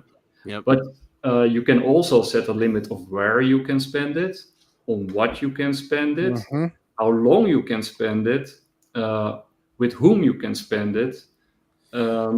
This is so crazy. Like, if you think about it, Western civilization, or at least modern Western civilization, what's the foundation of it? Property rights. And the founders of the United States, they came from Europe, so they came with these thoughts over here. they that's what they base the Constitution on is property rights, and income is your property, right? Like no one can say, well, you can't use it here, you can't use it if your speech is not aligned with ours. It's just insane to even just think about that can be implemented. Yeah. Also, speaking of this facial recognition system, there's like a coin called WorldCoin. Do you guys know? No. Sam Altman released that. That was a test project where you have to scan your face, and they were giving 25 WorldCoin to do the biometrics in New York and few other cities, and people were just flocking towards it just to get 25 WorldCoin. And 25 WorldCoin was like 50 bucks. And that's something that at that time we often have like shows on cybersecurity, and Graham de Penrose is like number 16 in cybersecurity worldwide, and he pointed out in a couple of the videos that people are just selling all of their information, like also biomedical information, like just for a handful of crypto, right? So these crypto and AI companies are actually using it in order for people to, sell all their, basically their soul for a handful of crypto, which then gets devalued or, disappears. So I mean, it's unfortunate. That's really unfortunate that people don't understand the value of privacy and how important it is, to society. Just sell that for a few bucks is insane. Such a shame. Yeah, no people. I mean, overall, what half of people are less than average intelligence, right? Yeah, I mean, but and on top of that, people are getting in more and more desperate waters because of they're blowing up the system on purpose, in my opinion. That's true. So people, they're fighting to keep their head above water, so they're selling their soul in order to do that, right? So sad. Some people were not even fighting for their bills. They were just doing stupid shit like 23andMe. A lot of people just giving their DNA to Israeli company to check their DNA. While DNA testing is banned in Israel, people in North America were just sending their DNA samples. They created a data bank, and then I think it's banned in Israel because it'll just show that they're from Europe and not from Israel. Exactly. But this is the point, like. Why do you think because you got a lot of these hereditary projects that you can sort of find out who were your great grandparents and stuff, you got a lot of that stuff going on. Like, what do you think that's about? Definitely mining data. Yeah. They're gathering data, and when COVID came out, and there was a press release, the Israelis were working on this is in the 80s or 90s. They were working on a weapon that targeted certain genes, because they wanted to target the Palestinians, and that was in the 80s or 90s. So I wouldn't be surprised if they can use this data for bioweapons to target specific populations, specific. But do you think they might also be looking for certain lineages and aliens? Probably, yeah. I don't think they're looking for certain lineages because they are not testing on their own people. Not. So if they would be looking in their own group. So it's just they're gathering data as much as possible so they can create bioweapons. But I think maybe in their own group they already know the lineages. But they want to clone people. That's a conspiracy hat. Like they get your DNA and then they create a clone out of it. Well, I think they already have clone armies. But I'm definitely safe there. No one would ever want two of me or more on this planet. So, thank God. That's what you think, Topher. Wait, this is really you, right? Yeah, I'm going to start a 1,000 other podcasts with my clones. You guys won't be able to stop me. You can now do like the digital avatars, right? That will be like a digital twin of yourself that can hold podcasts while you're doing something else, right? Yeah, I mean, and it actually, now that you say that it gets a little bit more sinister. I mean, I know one of the new things that's coming out is technology that allows you to talk to your dead relatives, right? Using AI, and so if you have the AI, you have the DNA. I mean, cloning, digital or not too far off the table. Yeah, and I think I coined the term blockchain babies. So I think the blockchain is also very good at keeping track of property of this, let's say property of the state, like babies that are born or cloned or whatever. You can inject them with RFID chips, or maybe just maybe you don't even need that. Maybe just a vaccine, and you keep track of your property. Like basically what they're creating is a new slave system. And we'll be the resources or the build, so they're gonna, human resource management is gonna get a real new connotation in the future. Yeah, didn't Microsoft create a patent where if you work a certain amount of hours, it will generate Bitcoin or cryptocurrency based on the activity? Yeah, you can actually clear wearables, but I think you can actually inject it under the skin, and then the amount of work, like proof of work, like the amount of work and sweat you do, can be generated into crypto, and of course keep track of your activities, and there's also like these BMI, this is brain machine interfaces that can actually also monitor your thoughts, right? And in China, they can already sort of steer particular weapon systems with their mind through a BMI interface, like sort of like a neural link, a non-invasive neural link. Right. Right. I mean, I did a deep dive into this because I was worried, like, can they really insert thoughts into us? I remember going and read a lot of journals, a lot of these guys, these researchers who were doing it. Basically, or whatever we have now, these BMIs, we still need to train them, right, to read our thoughts. So it'll be like, all right, think left. So then you think left, and it notices your brain, how your brain is reacting, and then that means go left, and then go right, and whatever. So you have to train it. And then these researchers said there's no writing ability to the brain. So it can read from training, but it can't write to your brain. So at least it was like that a few years ago. Probably. Yeah, I think Donald Hoffman also pointed that out, because he keeps challenging neuroscientists, and they say, like, point to me the particular part of the brain that says chocolate, or what is there a specific part of the brain that actually corresponds to a specific thought or ID, and so far they have not been able to pinpoint any of that. So how are these NHIs doing it then in these experiences? They are placing thoughts into people. Yeah, but I think if you read the book A New Science of Heaven from Robert Temple, and this sort of the plasma, and it seems to be the case, and I think Ashton Forbes also speaks to that, is that we have this field around us which stretches for, I think I forgot the exact, like 6 feet or something. Yeah, our heart creates it. Yeah, I know that, and maybe that's also the distance that we had to keep from COVID, right? But the 6 feet, yeah. But that's sort of how that you can actually be in somebody's field and sort of get to know him or her and gouge him. But that's actually sort of our brain is sort of an antenna that taps into that field, and that field is connected to other fields. Yes. And there's actually 2 gigantic fields just between the Earth and the Moon. That Robert Temple actually speaks about a 2-cloud system with an Earth and a Moon in it.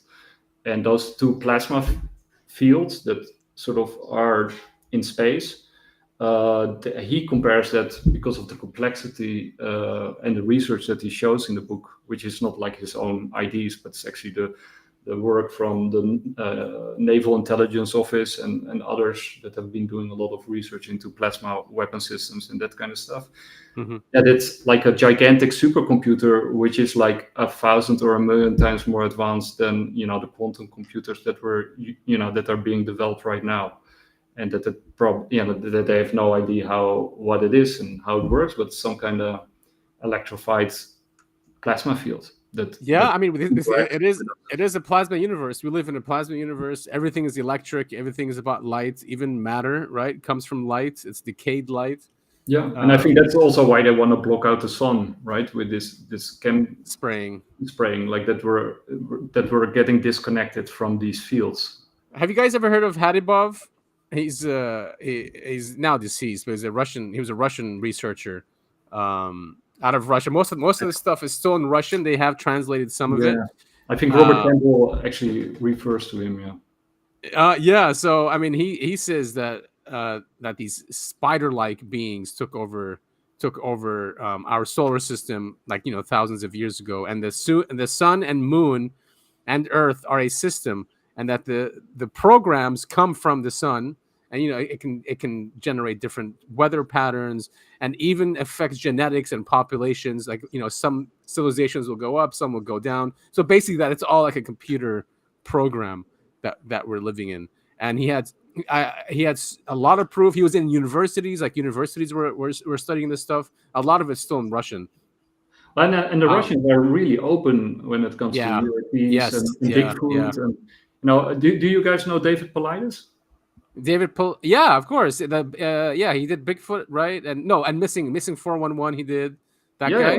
Yeah. He's really good. He actually also collected a lot of DNA samples, and they tested, the DNA samples. Yeah. And the researcher, the lady that connected to David Paulides to do the research, she was, destroyed and ridiculed, and her career has basically ended. But she, they actually sent those samples that they collected to multiple universities without telling them what they had, in order, of course, to make it real, of course, because you need to blindly test it. But what came back from those results was that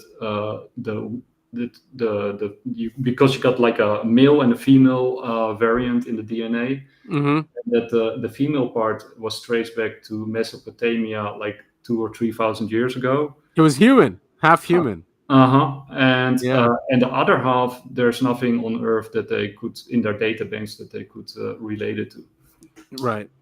Yeah. So basically, that Bigfoot has human DNA in it, and those are hairs they took, right, and sent it to get tested. Yeah, and those hairs are also unique. He did like a 12-part series, which is extremely good. And in one of those episodes, he goes into the DNA part. I linked it to my alternative account, Mujina, and at the top it's there. And those hair samples are super unique. And then there's, I think, Coast to Coast did also some interviews with the lady that was connected to and she was like one of the top researchers in her field when it came to DNA research. So you just was not just anyone, but like right.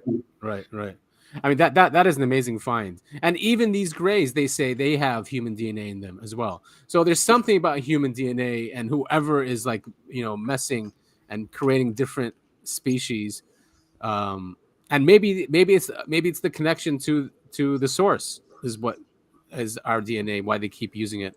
Over and over. I think with the Grays, I think Area 52, right? I forgot his name, but was it Chris Ramsey? Yeah. And I think you also linked a really cool video from him, by the way. But he did one of those. He does those readouts sometimes of files, which are really cool. And then one of those readouts that he did was about alien DNA. And that somebody on Reddit or wherever claimed that he or she was a researcher, like a DNA researcher. Oh yeah, we covered that one, Topher. It's a really long one. We did. Yeah, I remember that. Super interesting, but the claims were that those Grays were perfect in their DNA structure, and that there was no filling or junk DNA. Yeah. And so maybe you're right. Like maybe they need us exactly for the junk, like the evolutionary junk that we gather, and that makes us unique in order to refresh their. Many writers have said that's what Earth is in general. Is that it is like a zoo to keep genetic material, natural genetic material that can be used. Once something's corrupted. Yeah, I mean, it explains all of the weird breeding experiments the Greys seem to have. Yeah, exactly. Yeah, what are they doing? Yeah. Also, regarding human DNA, humans share 98% of their DNAs with pigs. Right? So Yes. this is like a common DNA. Yeah. So it's not like, yeah, they found human DNA in grays. Yeah, but all DNAs are similar. Like human and pigs are so different, but they share 98% It of makes their you DNA. think about why it's not kosher or it's haram, right? I mean, it's because it's like you're eating a Interesting. you're eating a human. You know, once Yeah. I told you guys I was in Iraq before, so I've smelt death, right? Like human death. I've smelt it before, and I always remember that because we were driving behind cars even that had dead bodies in them. So I remember this smell. And one time, someone cooked in the house some it was really bad bacon. And I'm like, holy shit, that smells exactly like the death. And it completely messed with my head. And I couldn't eat bacon for, I think it was like years. And even now, I can't have it as much. But it brought back, I'm like, oh, that's why then. It's not because they're dirty animals. I think because they knew that, they're very close to humans and we should not be eating them. Oh, man, you're making me hungry. Yeah. Also, pigs are very intelligent. Yeah, they are they really are. Smarter than dogs. Yeah, right. Yeah. But I mean, we use their hearts, right, and their livers and in transplants. Yeah. Super bizarre. But what I actually wanted to say about the whole David Paulides side got a bit sidetracked. But basically, David Paulides was approached by Russian scientists, and they said, yeah, everything you say is true. We sort of reached the same conclusions like years ago. And then he was like, what? Like, all the sort of American scientists are, ridiculing him and ignoring him and vilifying him. And then, these Russian scientists are like super open and sort of just speaking. So, yeah, that's true. Like, that's like we find the same things over here. Imagine the Soviets are having much more open discussions about these things than us. I mean, going back to Hadibov, he said that the moon is an artificial construct and it was put here to monitor Earth. And I mean, his theories are just crazy. And I did use ChatGPT to go into like the Russian websites and translate a lot of his stuff. And I do have a lot of stuff. I might put it in some articles on Substack. Crazy. Also, moon itself is very weird. It's like they have tested it. It's a hollow thing inside. So usually all the celestial bodies are not hollow, but moon is, and they tested it. NASA tested it. So it's not like kooky theory. And also there are like some tribes in Africa or somewhere, they have like a history without the moon, where there was no moon and moon appeared. Right. I mean, we're talking about DNA differences, but I actually wanted to play this video. It sort of connects to what we talked about last time. This is Greer. This is Greer, right? Yeah, this is about the Atacama humanoid. So I'm that small one. Yeah. Okay, wait. I think about here. Now, this is on a computerized run at the best lab in the world out of Stanford, and it was checked 3 times. 9%. Now, is that all computer? This beam has, on the Huffington Post, but also in a number of other minor news outlets, about the genetic report. I want to be very careful. Number 1, keep this number in mind. A Neanderthal is 99.5% genetically identical to everyone in this room. Okay, the chimpanzee and the great apes, 96 to 97 or more percent identical genetically. This being has a big match to human genome, but it's an upright creature with a very large cranial vault, 3 times the size of our cranial vault from the eyes up. So we would expect a lot of the operative genes, if it was in this 3D dimension and it's a humanoid, to have some match. What's unusual, although nothing can be concluded yet from it, is that 9% of the genetic material is, quote, unmatching. Now, this is on a computerized run at the best lab in the world out of Stanford, and it was checked 3 times. 9%. Now, is that all computer read error? Maybe. Is it all what's called DNA junk? Perhaps. We don't know. It's going to take years to go through what the computer kicked out into the trash can of unmatched DNA to figure out what is in there. Dr. Nolan, the Stanford head of the team, doesn't know. I don't know. What we know is this. It's going to take years, at least, if we're lucky a year or 2, to go through that because it's 2 million base pairs of genetic material unmatched. Now, if you were dealing with my DNA or yours, and you had a lot of unmatching, you just leave it alone because we know we're just humans. And it's just like, well, it was a computer error or it's this or that. But when you have something that looks like that, what you have is something that cannot just be tossed away. Because so far, and this is something I want you to listen to extremely carefully, the genes that control for progeria, advanced aging, or dwarfism are showing no mutations. Mm-hmm. This is a 6-inch, 6 to 8-year-old. Get it? 6-inch, 68-year-old? There. Now, once the geneticists say human, use the word human, the media that aren't well-versed in genetic research say, oh, well, case closed. Case is just starting. It has just begun. And I can tell you that it may be years before we get an answer on this. We have to do probably a year or 2 or 3 of research. And I'll remind people that the Human Genome Project cost billions of dollars and took 10 years and thousands of scientists. We're just going into something that's basically an unknown. I'll stop it there. But yeah, that was a 6 or 7-year-old being.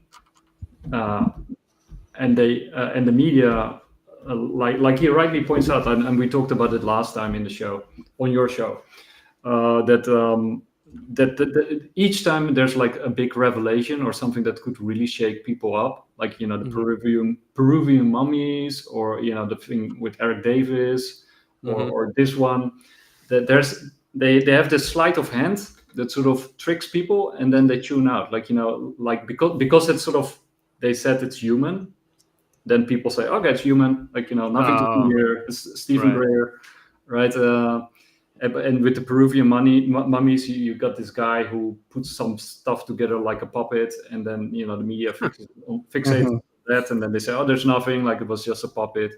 And, you know, with Eric Davis, then, you know, Louis Elizondo pulls, you know, that fake picture. Yeah, so each time there's like something that could really wake people up or blow people's minds, then they have this sort of sleight of hand, this sort of trick that they play, and then people are worried about that video that came out during the congressional hearing, that it could be a balloon or it's fake, you know, for that reason, to just disqualify everything that was said there. Yeah, I'm still flabbergasted by that video. I have never seen. I admit that I don't know how missiles work, but the fact that the missile hit it and kind of just bounced off, but also created 3 other UAPs tailing the thing.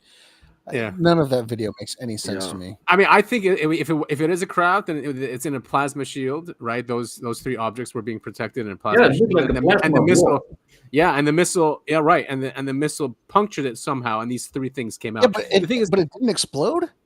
Isn't that how missiles work? Once the tip hits something. Yeah, this was the weird part. Not the Hellfire. The Hellfire doesn't explode, apparently. Okay. That's what they say. Yeah. No, I think it does, because I've seen Hellfire destroying stuff. Yeah. I've seen the video. videos. So I mean, if it is going through a plasma shield, it's not going to really get impacted to explode, if that's the case. But it definitely hits it because it changes. Like the course of it is affected by whatever it quote unquote hits or not hits. You know what I mean? Yes, right. But it's not a solid object. Yeah, but if it's it's a plasma. It's not solid. So I think it is giving some resistance, but not like exploding. Right. It still impacted something because the course of the missile changed. I don't know. Again, I don't know how missiles work.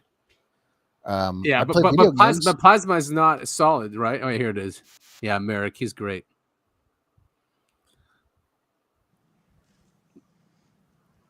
I don't think they're saying what this is what this is. I don't think.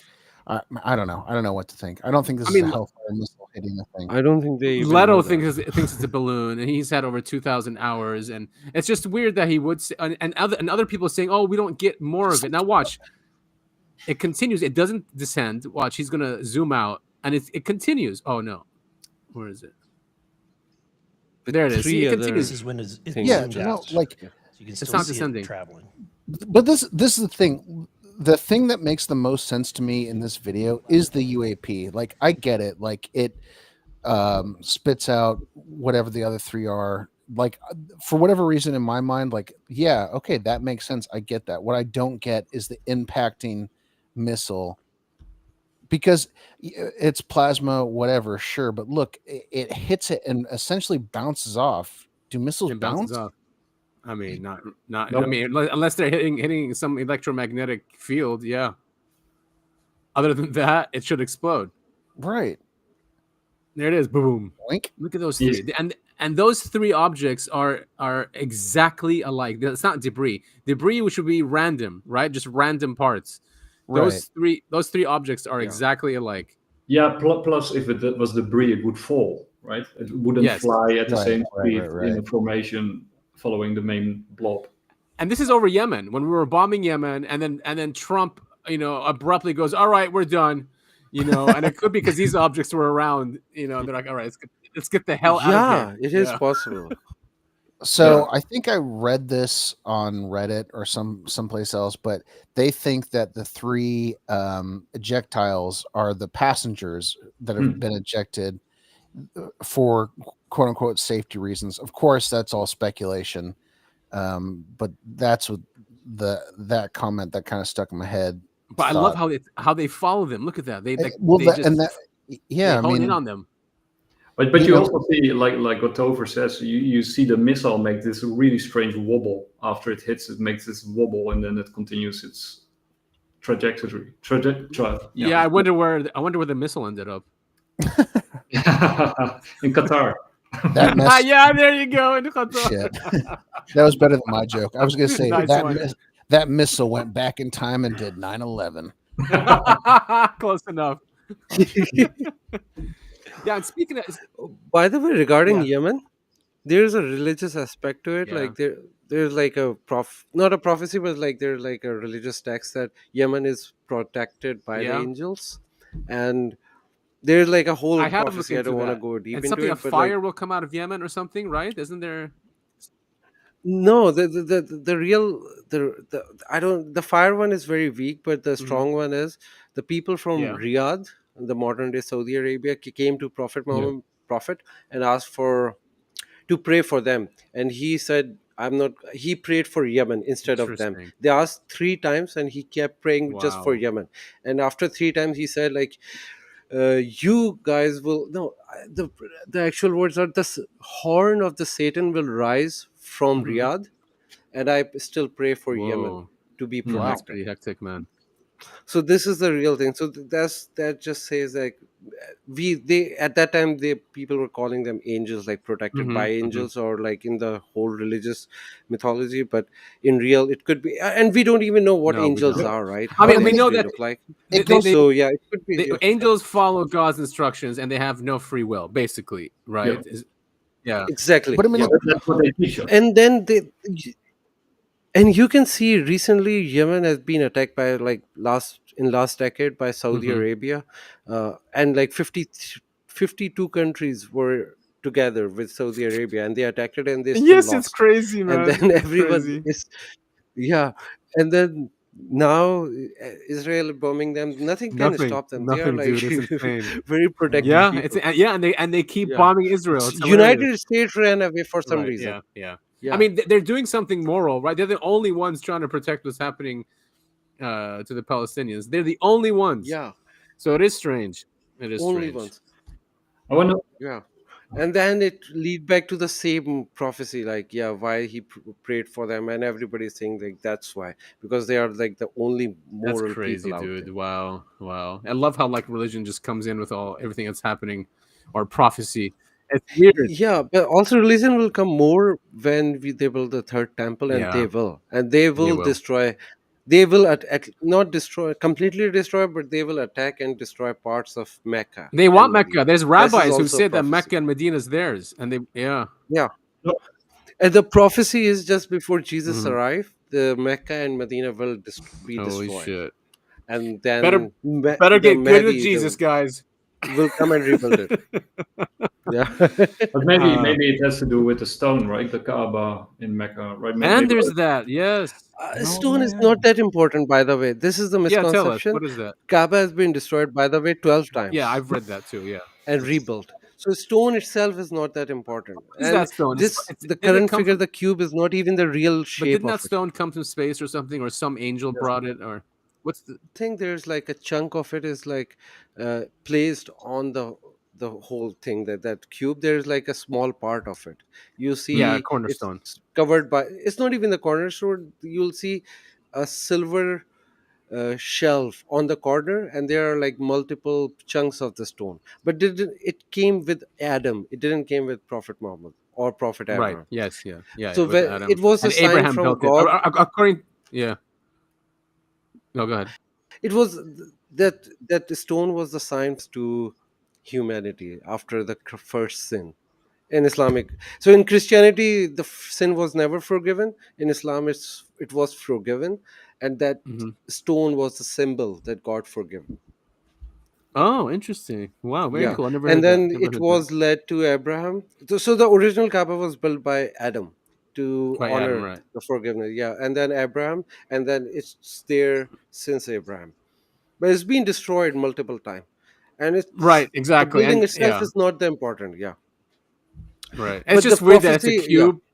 You know, Yeah. it's weird that it's a cube because then it goes back to Saturn, and then the Jews wear also the cube on their head, and then some people say that the cross. funny can part be, is, yeah, it's not cube. Currently it's cube because it was destroyed and rebuilt as a cube, but the actual thing is a rectangle.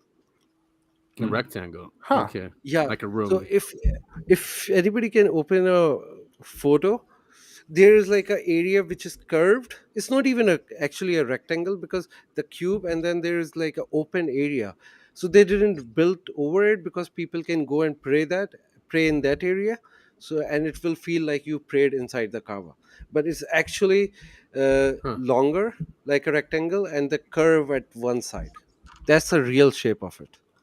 So the people who try to mix it with like that cube of Saturn or Jews, they are wrong in that, because that's not a cube. That everybody knows that, and they just didn't build it properly. Interesting. Yeah, look at that.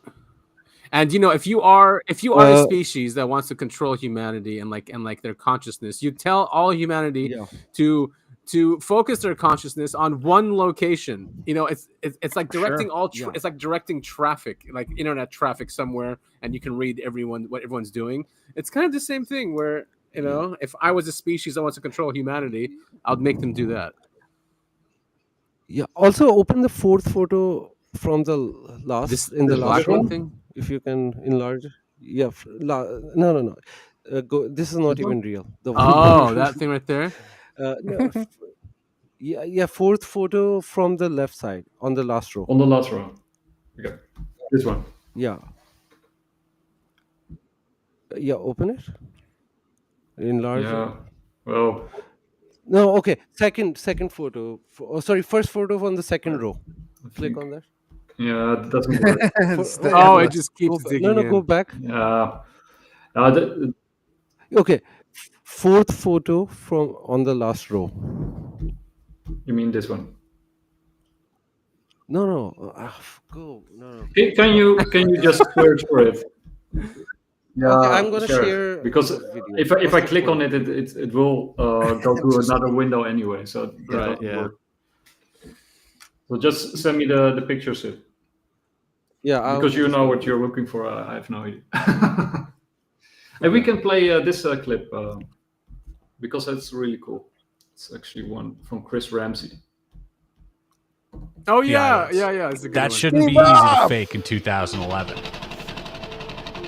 14 years later, there's still no set photo, no maker, and no clean original tapes. This is one of the most unusual videos I've ever seen. If this was a hoax, it was at the highest level. And if this is real, it was definitely curated. Either way, it is the most convincing alien footage on YouTube, and it has yet to be fully debunked. This unresolved case has been haunting me and plaguing me for years.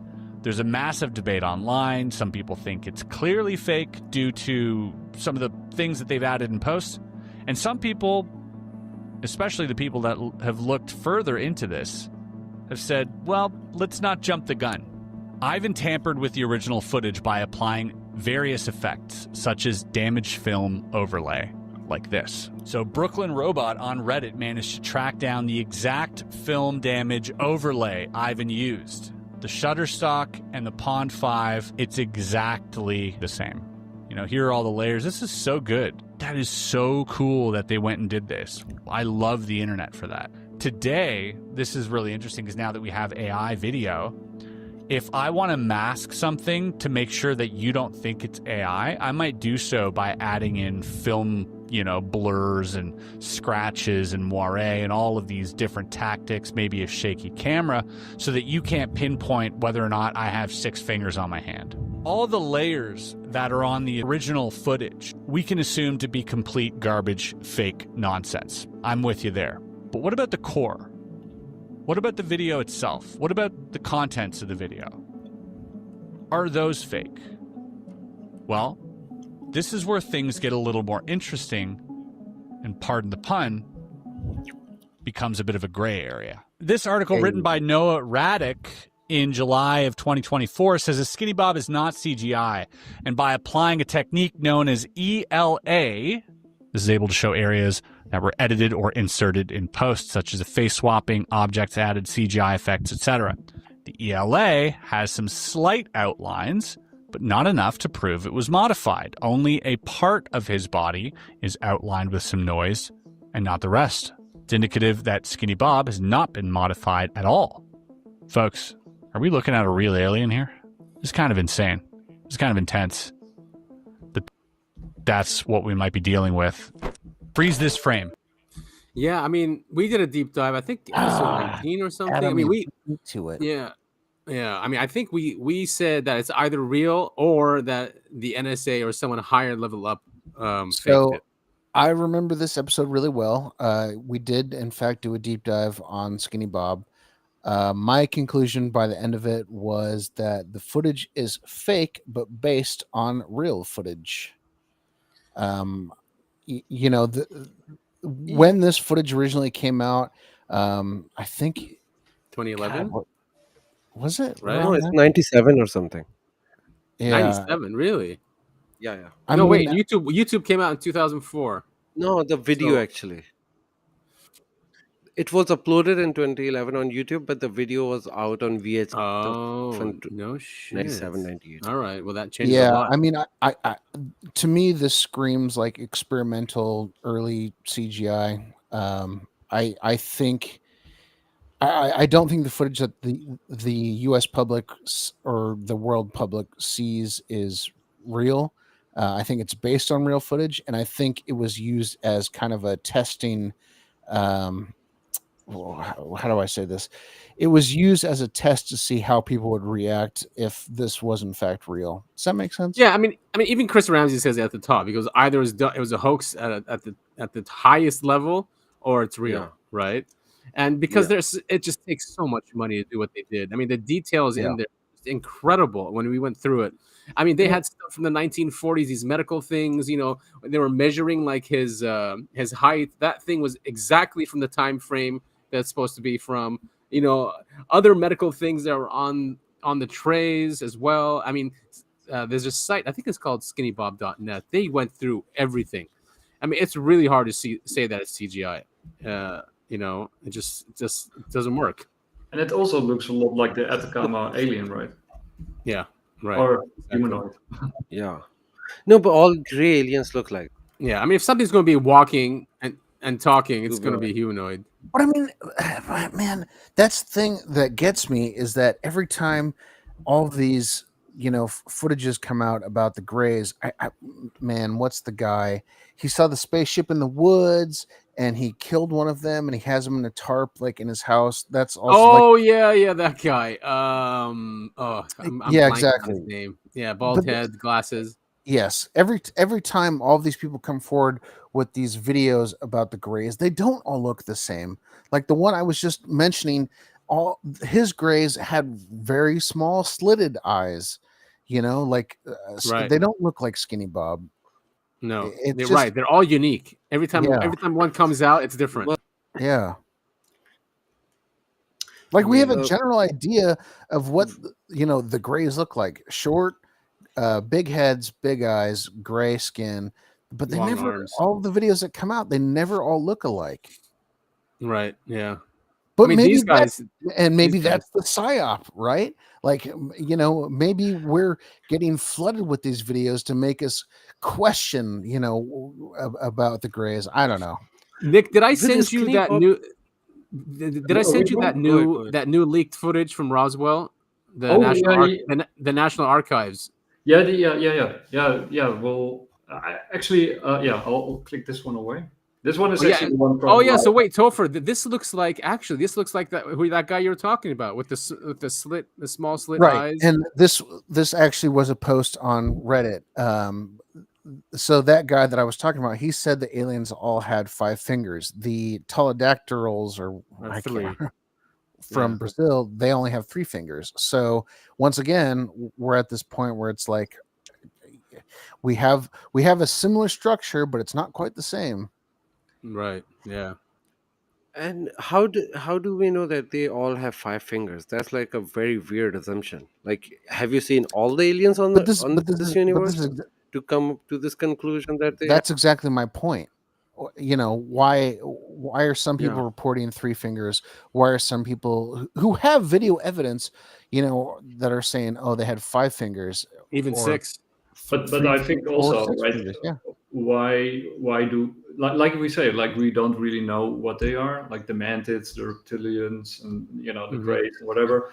And you have got small grays and big grays and hybrids, right? I mean, So they could be all of the above, right? It doesn't have to be one mold to fit them in. And I think also these grays are like genetically modified. This is what I know about them. They are not like actual, like more like a robot and stuff. But like a robot. Kirk always said that. That's yes, yeah. I do think that is probably what's the most likely is they are biorobots that are sent to perform certain tasks, and because whatever tasks they're sent to perform, they have whatever big eyes, small eyes, a certain amount of fingers, a huge penis. Who knows? What was that post? What was that? Remember that post on Reddit that said, and this guy was in the program, and he said there's a huge structure in the ocean that prints. He basically said 3D prints. He said the 3D prints the UFOs themselves and the occupants, by spec of the project. Yes, Adam, you and I covered that on one of our shows. I mean, this must have been over a year ago at this point. But I mean, that was one of the things where the UFO in this 4chan post, the UFOs and its occupants are printed to perform. They are printed in to perform a certain task in a certain way, and that's why they look and act the way that they do, which is a very interesting and crazy and straight up kind of scary concept. Kind of also fits what we are doing with drones, right? You would drones and not yourself if you could. And I think also, I think it was Razor Georgiani who pointed out that it could also be sort of the other way around, that the occupants are actually the machines, and that the UAP itself is the living object. Like, because we associate the object or the machine with the UFO, and the occupants as the beings operating it, but it could actually be the other way around, because they need like bipedal things to operate on us and to get things done, right? So I love that concept. Like, basically, like if we want to interact with ants, we're not going to go as humans. We're going to create smaller things to go and interact with the ants. Ant-like things. We'll 3D print a beetle that has ants on its back, and the beetle will go down there and drop off the ants. But no, honestly, I mean, I'm making a goof here, but I mean, that truly is the concept. Yeah. Is that the picture? Just for the So you see the white area here? Oh yeah, in that yeah, picture. Yeah, which is empty. So this is a part of actual building, but they didn't build a building around it. Oh, interesting. I see how it's a. It's not the real. Yeah, so cube is not the real shape. That's the real shape. So but they don't want to do it because people can go inside and pray. So they.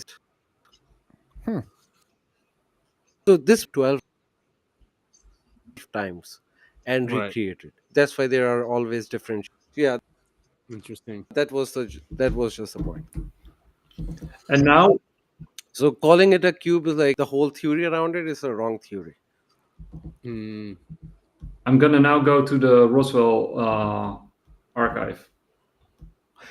Oh yes. So when we go there, I also want to talk about 3-eye atlas whenever there was, because it's very important. There's So actually the, a new object. the reason why this was leaked, or not leaked but released, is because I think a couple years ago, when we first started the UA Disclosure Act, they stripped it, right, and they only left a few lines in there. One of the lines is anything that any of the agencies have that's more than 25 years old has to be released. So I think that's why the National Archives released this, and this was obviously in the archives. So what is that like? So if you go blueprints for Batman or something, it's the crash. It's the crash site. But yeah, and it looks like the B2. It looks exactly like the B2. Yeah, it's almost like, where did they get that B2 technology? Where did they get that B2 idea?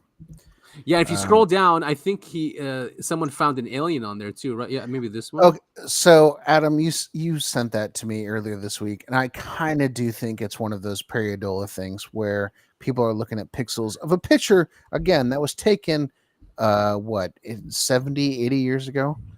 47, yeah. But I think one of the points of the thing was that it actually matches the descriptions that were given back then by the by Corso, by the witnesses to the event. Yeah. Like that, it actually fits their descriptions, the size, the shape. So yeah, this is the National Archives. It's not like some weird website. No, I know, but it's that you put a red circle over anything in this photo in particular, and you can turn that into. Yeah, maybe the alien, but like the craft, it's obviously the craft. I was specifically talking. Sorry, I should have been more specific. Yeah, definitely the alien. Yeah, Pareidolia. I think I'm searching for the alien. I think you sent it to me. So just zoom in on literally any part of this picture, and we will find the alien. Right, especially when it's AI enhanced like this. Yeah. Yeah. Right. Okay. Where is it? Yeah, it's like on the floor, like it's I think it's down to the left, right? Can you enlarge the picture because I can't see it properly? Like full screen the picture. This one? Yeah, this is enhanced by AI, by the way. Yeah, so that means nothing. And hence, no, I know, but but the one that's not is just you can see it's right. Or even no, better. I understand. I understand. Yeah, but at least they released it. It means something happened over there. Otherwise, they won't. Oh no, definitely. Oh, for sure, 100%. They passed the National Security Act a month after. Yeah, no, 100%. No one's denying that. Yeah. I can't find the alien one. Here, wait. Let me see if I can find something. You can also share screen, by the way. I can pop it up. Is this it? There was found national resemblance, the craft, discovered witness. Oh yeah, it kind of is. Here's this one. Oh, it's Chris Ramsey. If you go to his website, Adam, just pull it up on your thing. Oh, yeah, you can share it too. I can just pop it up. Yeah, let's just keep it with you. I'll send it. I'll send it in our chat. Yeah, send it. Adam doesn't want to let the viewers know all of the porn tabs he's got on his, Yeah, you got. Yeah, it's enough that Palantir knows my fetishes. Got it. Yeah. So yeah, it looks like Chris Ramsey shared something. There it is. And it's cool. The National Archives did this. It's not, I'm sure someone in there is doing us a favor. Yeah, that picture. Okay, this looks. Oh, it looks pretty convincing, actually. Yeah, but But how big is he though? He looks kind of big compared to the it craft, looks really right? big, so it could be Planet-All. Wait, that's supposed to be the alien? Yeah, right there. You see him here on the edge of the crater with his, I guess, on his back with his legs over the edge. But No, how that's a big huge is that? being. Yeah, It's that's like a huge being. 100 feet long. Oh, okay. Okay, now I see it. That took, I'm so sorry, everybody. That took way too long for me to like see what was going on. Here's the crater, and here's a fragment of the ship. Yeah, and then that thing is half the size of the ship. Yeah, if this is the whole ship, right? We don't know if this is the entire ship. It could be a fragment piece. Yeah, I'm not so sure. Like, the alien thing's a stretch. The craft, I can definitely see it. Yeah, definitely. And again, you know, the National Archives put this up, so thank you for them. Why are you humans so small? Yeah, I mean, look at that body. If you compare it, it's almost the same size as the craft, right? But what if they were bioprinting it and they just print a bigger alien by mistake? Yeah. That's why it crashed. There was a malfunction over there. This ship was only supposed to house 200 pounds of alien, but this alien is 600 pounds. Oh no! Yeah, that makes more sense why it was crashed, right? There was a malfunction. Well, I think Philip Corso went into the reason. Like there was like a gigantic thunderstorm going on, and apparently there were two objects flying close to each other, like two UAPs. Crashed apparently, right? And then one got hit by the lightning, and the other flew into the other one, and that's why they both. I mean, I would think we shot them down, you know, like we do today. You know? Yeah, but this was in 47, right? So. Yeah, in 47. I don't even know if we had missiles back then. That's a good point. Actually, we started shooting them in the 50s. So Adam, didn't we talk about this on the show? Is like it was kind of man. Am I misremembering? Like I could have sworn like something about Roswell. There was the base there that was shooting out radio waves, and it was an accident. Oh, shot down a UFO. Yes, it was high powered. It was high powered radars. Radars were still new because it was after World War II, and we had these high powered radars that were at Roswell because it was a high. Oh, here we go. Yeah, what is going on? We have like 3 different interstellar objects coming in to our solar system. Yeah. Time to party, bro. And the new one is even bigger than Atlas. Right. They're here to watch the apocalypse. Yeah, there's a party going on. Possible, yeah. I mean, maybe they're just news crew for different planets. Yeah, exactly. It's intelligence. Go find out what those humans are doing. And I think that the new one is it's not only larger, but it will also be sort of closest to the Earth around October. I think the 27th or something. So you got both Atlas and this new one in October being observable, like very close to. That's to crazy. Yeah. Also, Atlas gonna disappear on 27th or 28th of October. It'll be gone. Oh no, it goes behind the sun. Behind the sun. This is what so this is a very crucial period. That's why I want to talk about 3i Atlas, because after this podcast, next time when we all talk or you guys just talk each other, Atlas will be disappeared. It will be behind the sun. Right. So this is the last week of its visibility. So, and I think Avi Loeb said that after 27th or 28th is going to be a whole different kind of a world, because if it disappeared and we don't know, and if after like a month when it will reappear, if it's in a different trajectory, it means it's an alien ship. Holy shit. Well, yeah, he would love that. Oh yeah. Well, I think it's a very military move too, right? We won't see it coming. Right, exactly. I'm sorry. I just keep I keep seeing Atlas. Atlas is as like a party boat, or like some sort of like a bunch of aliens. Like, what up, Beetlejuice? This 3i Atlas, and we're here to watch Earth die. Check this out. And they're all like, they've got their telescopes pointed at us and everything. And man, I just I had that image stuck in my head. They're like Bledsoe, like throwing a party at the end of the world. Or... Oh yeah, Bledsoe's. What else apparently. Is there to do? Apparently, Bledsoe is going to go on a trip to Egypt. He's to be there and next year, April next year, at the Sphinx. So maybe we should all go there too. Yeah, I would love that. Yeah, let's do it. Let's make a trip out to Egypt. Just help me connect the dots here. Unidentified flying object, spiritual interactions, because you obviously would not be the first person that I've ever met that has claimed to have interactions with angels or demons or an invisible dimension, but you're now connecting it with a UFO. Help me understand that. Well, when there's a reason I did that. I've studied this thing for the last 17 years with some of the best scholars out there, and going through the whole thing of what happened to me and still happening and the way it reacts. It's not I have seen mechanical machines. I have seen those. And it appears that these orbs can morph into those. They can do either one. So what I wanted to do is bring this front and center. Is the UFO that we're seeing, is it related to the biblical story? And a lot of people think it is. And the way it reacts, I tend to believe it's very closely related in some way. So they were UFOs. They were unidentified. And they took me and they brought me back. And I was calling out to God for help.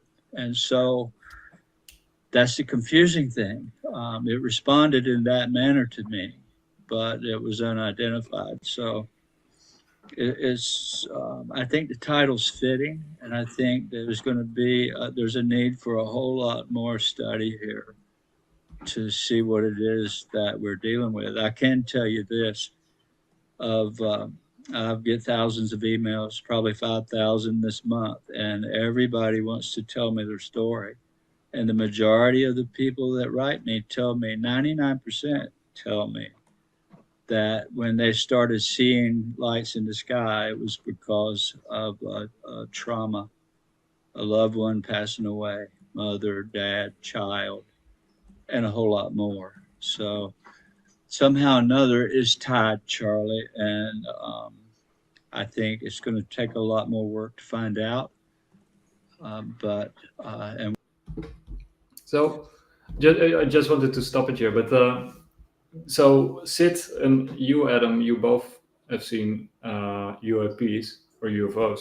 Like, do you have like trauma in your lives, like that sort of? I mean, I think everyone has trauma. Do I link it to seeing?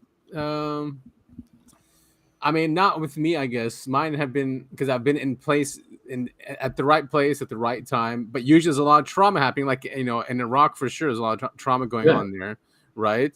So maybe they react to that. So I saw them there. But I've also seen them. I've also seen them quiet nights, with nothing going on. Same with me. I won't associate traumas. Everybody have traumas, right? So I won't associate with them. Like, most of the time, like, people are in trouble. They are traumatized in this world anyway, and they see something, they are correlating it. I won't correlate with that. But you, for example, Jake, what's his name? Jake Barber. Jake Barber. Yeah, Jake Barber also explicitly links it to trauma, right? That they train people like himself, back in the day, that he had to, I don't know, do very complicated mathematical calculations, and then he had to do the same thing while he was basically drowning, and that sort of piqued all his senses, and that sort of unlocked abilities that he wasn't sure that he had. There are other ways to unlock abilities. Trauma is one. Like, lots of mushrooms. Yeah, exactly. Of course, also traumatizing, right? I mean, in a way. No, I won't say it's traumatizing. It's just like a different experience. Overwhelming experience, yes. I won't say traumatizing. Yeah, because you said that was the last time you did it, and then you never took it again. Yeah, but that sounds traumatic. I won't categorize it. It's just like it was overwhelming. Yeah. I wasn't.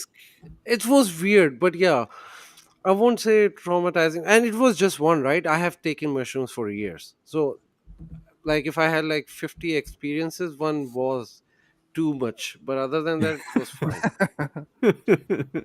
The last yeah, one was but it too makes much. sense. It makes sense because people, when they go through trauma, they reach out and they probably look up into the sky and they're trying to communicate, and maybe they go outside more. I'm not sure. Yeah, but So you could also say that it's sort of that you unlocks. then unlocks, that you Yeah. sort of reach into yourself and that you discover that you have potentials, like when you're threatened with death or something, that you sort of you suddenly become fully active, like in order to survive. I think it really has to do with just being more open. If you are hard set in your ways, I'm saying this and then I'm slowly arguing with myself in my head, because a lot of people who are hardcore work, life, family, they still end up seeing UFOs. So I don't know. I don't really think it has to do with trauma, and I don't even think it has to do with having an open mind. I mean, maybe it does, but there are plenty of people who don't have open minds who have reported to seeing UFOs. I mean, later in life, sure, they get open minds. I'm thinking of some of historical UFO cases, but I don't know. I think it's just random. I do too. I think that's I totally agree with you. I think it is completely random. Well, I think it seems random to us because we have no idea what's going on. No, but like I'm a random guy. Yeah. Adam is a random guy. Like we don't have like severe. Oh yeah, traumas but I think yeah. sort of the UFO phenomena, whatever it is, I think it's doing something, and I think it's not choosing. Yeah, I mean that is a good point. It might be that we're not understanding what it's what it's trying to do. Right. But even comets throughout history have always been an omen, right, of danger, and now we have these 3 coming in. Is that normal? I mean, it's not common. It's super weird because I think you used to see like one comet in a century or something. Yeah. Now you are seeing 3 in the same time period. It's weird as. It is very, very weird. We're getting Something's bigger. going on. And right now we know about 3. I don't know how many others we will be seeing. I think apocalypse is happening very soon, and they are just here to report. And if you look on your left, you'll see the planet Earth. Exactly. Humans have been fighting with each other for centuries, thousands of years, and we are here to watch the final reckoning. Right, and if you look on your right, there's Mars that we destroyed millions of years ago. yeah, you'll see the old Earth, what the Earthlings call Mars, right over there to your right. I mean, we all know something's going on, something's happening, right? And it doesn't look bright. Also, time is different too for them and us too, right? Because like if you're in the biggest space, the time works differently. So maybe they have already seen it coming, like way before that, and now they are actually visiting here and just going to witness it. But they already know it's gonna happen. Yeah, Because time works differently. Like even the light move faster. So they would have seen it or something, and they have time traveled back or whatever. We don't know how their science works, and they are actually here to visit, to see the destruction of this planet. I mean, it's not a coincidence. I mean, definitely something weird's going on. It's not normal. 3 comets is weird. It's really weird. and they're all interstellar as well, right? They're not normal. They're not from our solar system or anything. They're from beyond the Oort cloud. That's and if these non-human life forms, if they work on a time scale that's so much different to ours, it wouldn't. Us human life would not even be. It'd be like looking at bacteria to them, right? If they're millions or hundreds of millions, billions of years old, they look and see this group of entities that are just thousands of years old. They'd be like, oh, okay, well, it's like it'd be like us watching ants. Like I think Adam brought that up earlier. Growing pains. Yeah, it's just like, what is this? This is not worth our time. It's fun to watch, but who cares at the end of the day? Yeah, maybe they're building like a highway through the galaxy. They need to make it. Yeah, exactly. Yeah, just like oh shoot, the book Hitchhiker's Guide. Hitchhikers, thank you. Yeah, but Hitchhikers also said Earth was a computer program. Yeah, did it? Right? Yeah. No, but the whole universe was like a computer program. Oh, that the whole universe, not planet Earth. Because I think they went to the factories where they were building a lot of planets, and Earth was one of that. Oh yeah. Okay. Yeah. So, guys, I want to wrap it up. I really enjoyed it, and I think we talked about everything except Charlie Kirk. Yeah. We did it again. We did it again, Adam. Well, I right now, actually, no. When we started, they were having the memorial, so it's probably done by now. Yeah, Oh boy. But I think we can all agree that it was done to divide people, which has been very successful, as usual, and also to stop people talking about Epstein. Oh yes, of course. Everything. And they literally closed the files forever just next day. It was so weird. Yeah, because Charlie he's the one who said that it's Israeli intelligence, Epstein, and he wants to release the files, and he was against the war in Iran and so many other things, and he brings on Candace and Tucker to Amfest. I mean, Tucker was saying on the stage there, he goes, if you think you can go and work in another army, a foreign army, you don't deserve to be an American. He was saying stuff like that on that stage. I mean, it must have drove them insane. Yeah. So what, it's kind of genius, right? Because you silence Kirk, right? Yeah. Because he was starting to talk about the wrong things. You silence the whole debate about Epstein in one fell swoop. Then you divide the country fundamentally, and you use somebody who's actually for free speech to stop free speech. In the throat. They got him in the throat for his speech. Also, one more thing. Erica, his wife's parents, used to work for Raytheon on Israeli division. No. I was shocked when I read that their parents was like they were building specific technologies for Raytheon. For Israel in Raytheon, and they were like high level guys. So. And you will find a lot of anomalies when you look into Erica's background. Yeah, she's CEO now, right? She's CEO, and her experience was very weird too. Like she was a model as well, and then a lot of things. She was also 5 years older than Charlie. I didn't know that. She's Catholic as well, right? She's Catholic. She's Catholic, yeah. And he was apparently gonna become Catholic too, and that's a big no. That's a big no. Charlie Kirk was changing a lot with his views because he was turning against it, and Israel cannot afford to lose Charlie. So it's better. Bingo. Yeah, it was like 100. I think 100% is Israel.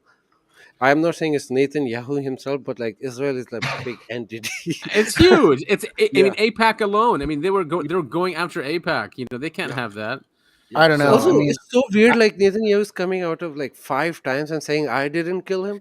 Yeah, it's not crazy. Like, dude, it's very weird. I was just about to make a joke about I saw Netanyahu on a rooftop in Utah, but I think we're past that at this point. Did you see those pictures? People were superimposing Netanyahu's face on Tyler's face coming up the stairs. It is. Or Ben Shapiro's one. It is. Ben Shapiro's, that's a good one too. Yeah, it is really weird that he had to come out. I mean, like, because if you're guilty, like, I know when I was a kid and I screwed up, I definitely went up to my parents and was like, "Hey, I definitely did not do this." Also, did you check the text messages they released so stupid, to his girlfriend, right, Tyler Robinson? It is I, your lover. So Who talks dumb, like that?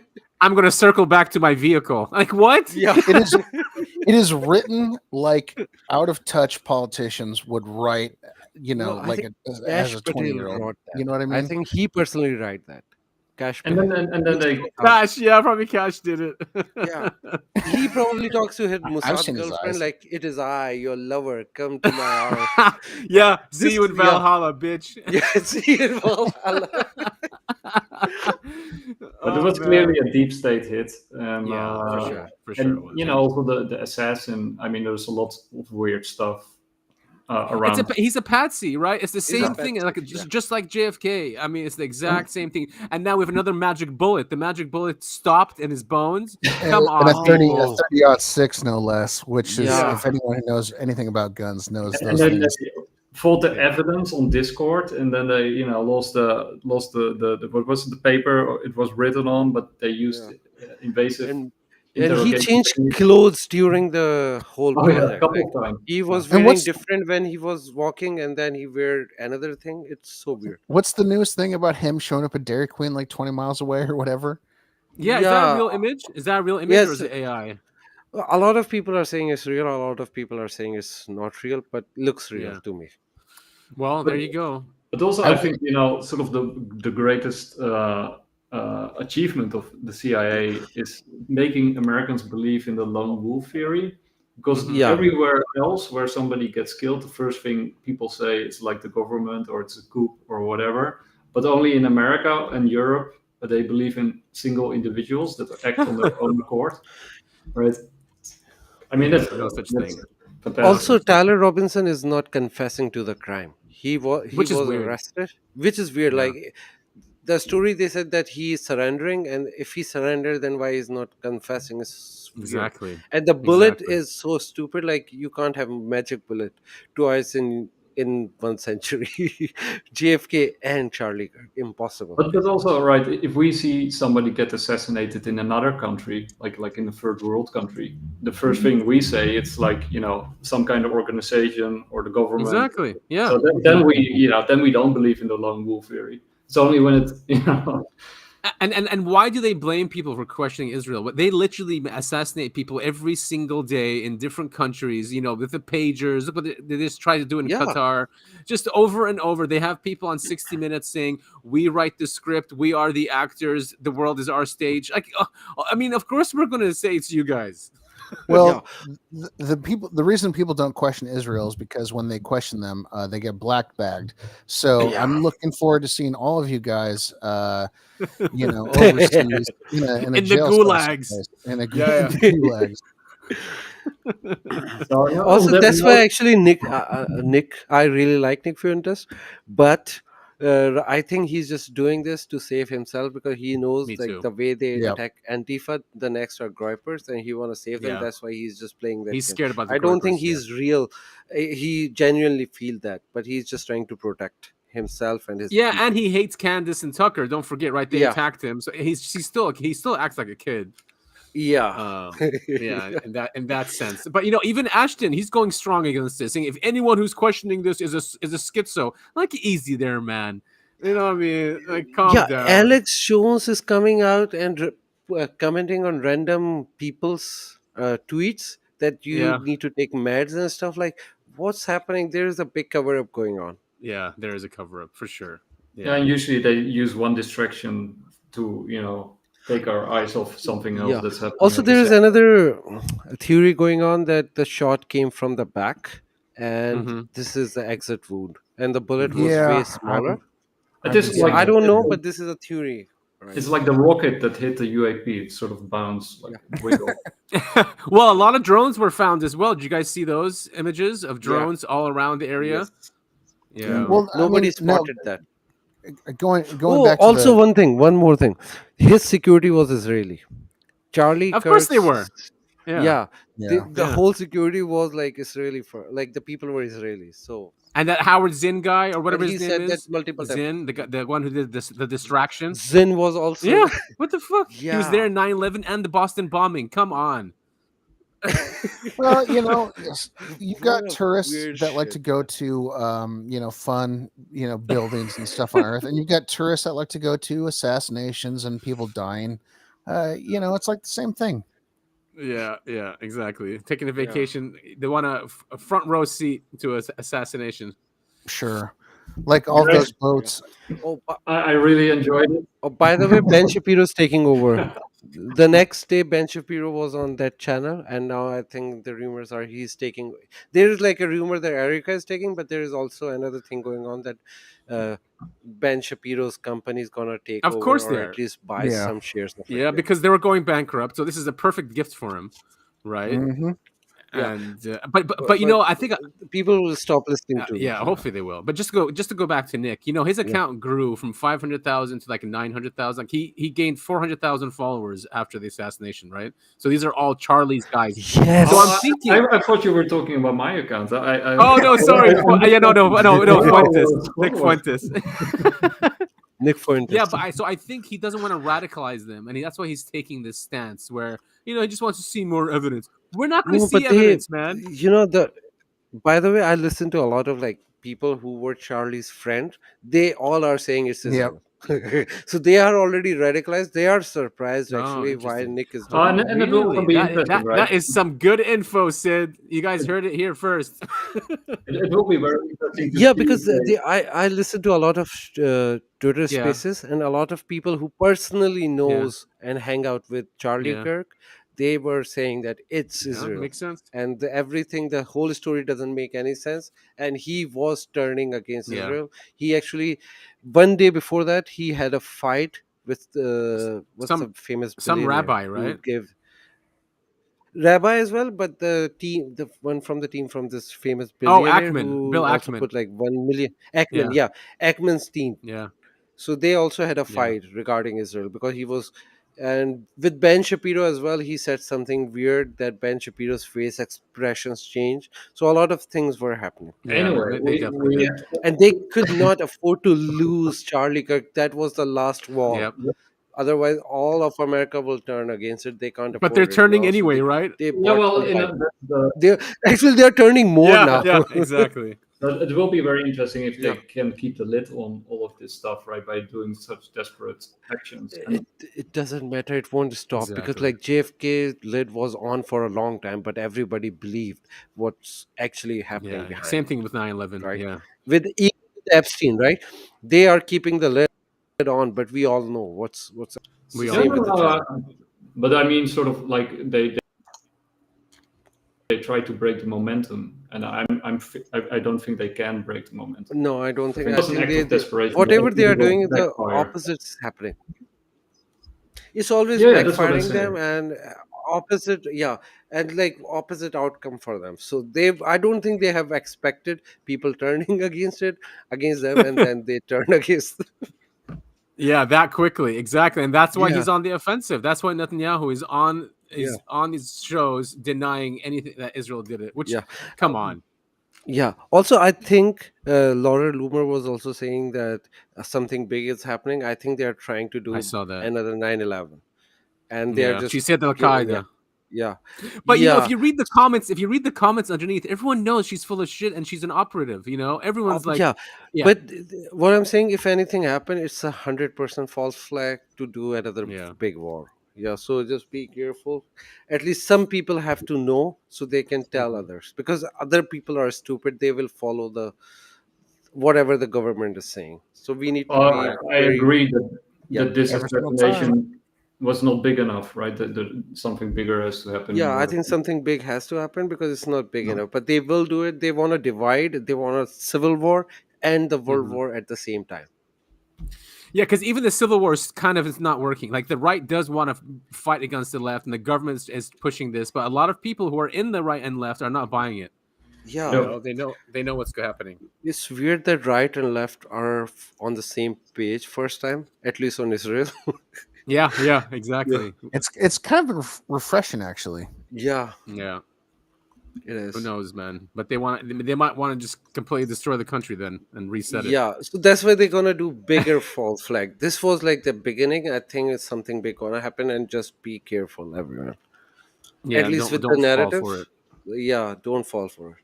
And even with Charlie Kirk, we saw a lot of people fall for it. They were calling for civil war, or like they canceled a lot of left. That was stupid. Like, so just stupid. be careful. Yeah, really. Think from stay awake. That's what those lectures of Peter Thiel about the Is there any way we can get those, or do we have to pay for them? I'm really curious what he has to say. Oh, there will be a pirated version out. Once I find something, I will send it to you guys. Oh, nice. Okay, cool. Yeah. And for everyone out there, just listen to our shows, and you guys will be in the know. Yep. And not fall for the narratives. Follow UAP, the podcast, and we should do this again. Like, I mean, it's a lot of fun, and definitely we are just scratching the surface. Yeah, I agree. We should maybe do once a month or something. Up to you guys. Sounds a lot of fun. Yeah, I like that. Yeah, we also want a lot of people in our podcast, so Like, it's amazing. Yeah, let's plan the next one and let's do Sounds good, guys. Hey guys, thanks for being on the show. And do you want to say anything before we sign off? Well, I mean, thanks for having us. It was a lot of fun, just like last time as well. We love talking about these and discussing these events and different theories. Other than that, if you guys can follow us at UAP the Podcast on X, and you can find us on all podcasting platforms and video platforms. Yeah, Adam kind of already said it. I do want to say thank you so much for inviting us on the show. It was just a blast hanging out with you guys again. I really do think the four of us should take a trip to Egypt, or maybe we go hang out with Stephen Greer and Joshua Tree. We should just do in real life UAP things. Nice, I like that. Actually, it's a good idea, guys. Once I sort of hit the jackpot with crypto, actually, I want to sort of focus exclusively on UAPs and just travel around the world. We should do something like that. Yeah, I will. I'm open to that, and we'll throw rockets high heavens. Yeah, I agree. Yeah. I second that one. Cool. Yeah. Okay, guys, take care and see you soon. All right, thank you. Sounds good. See ya. Bye.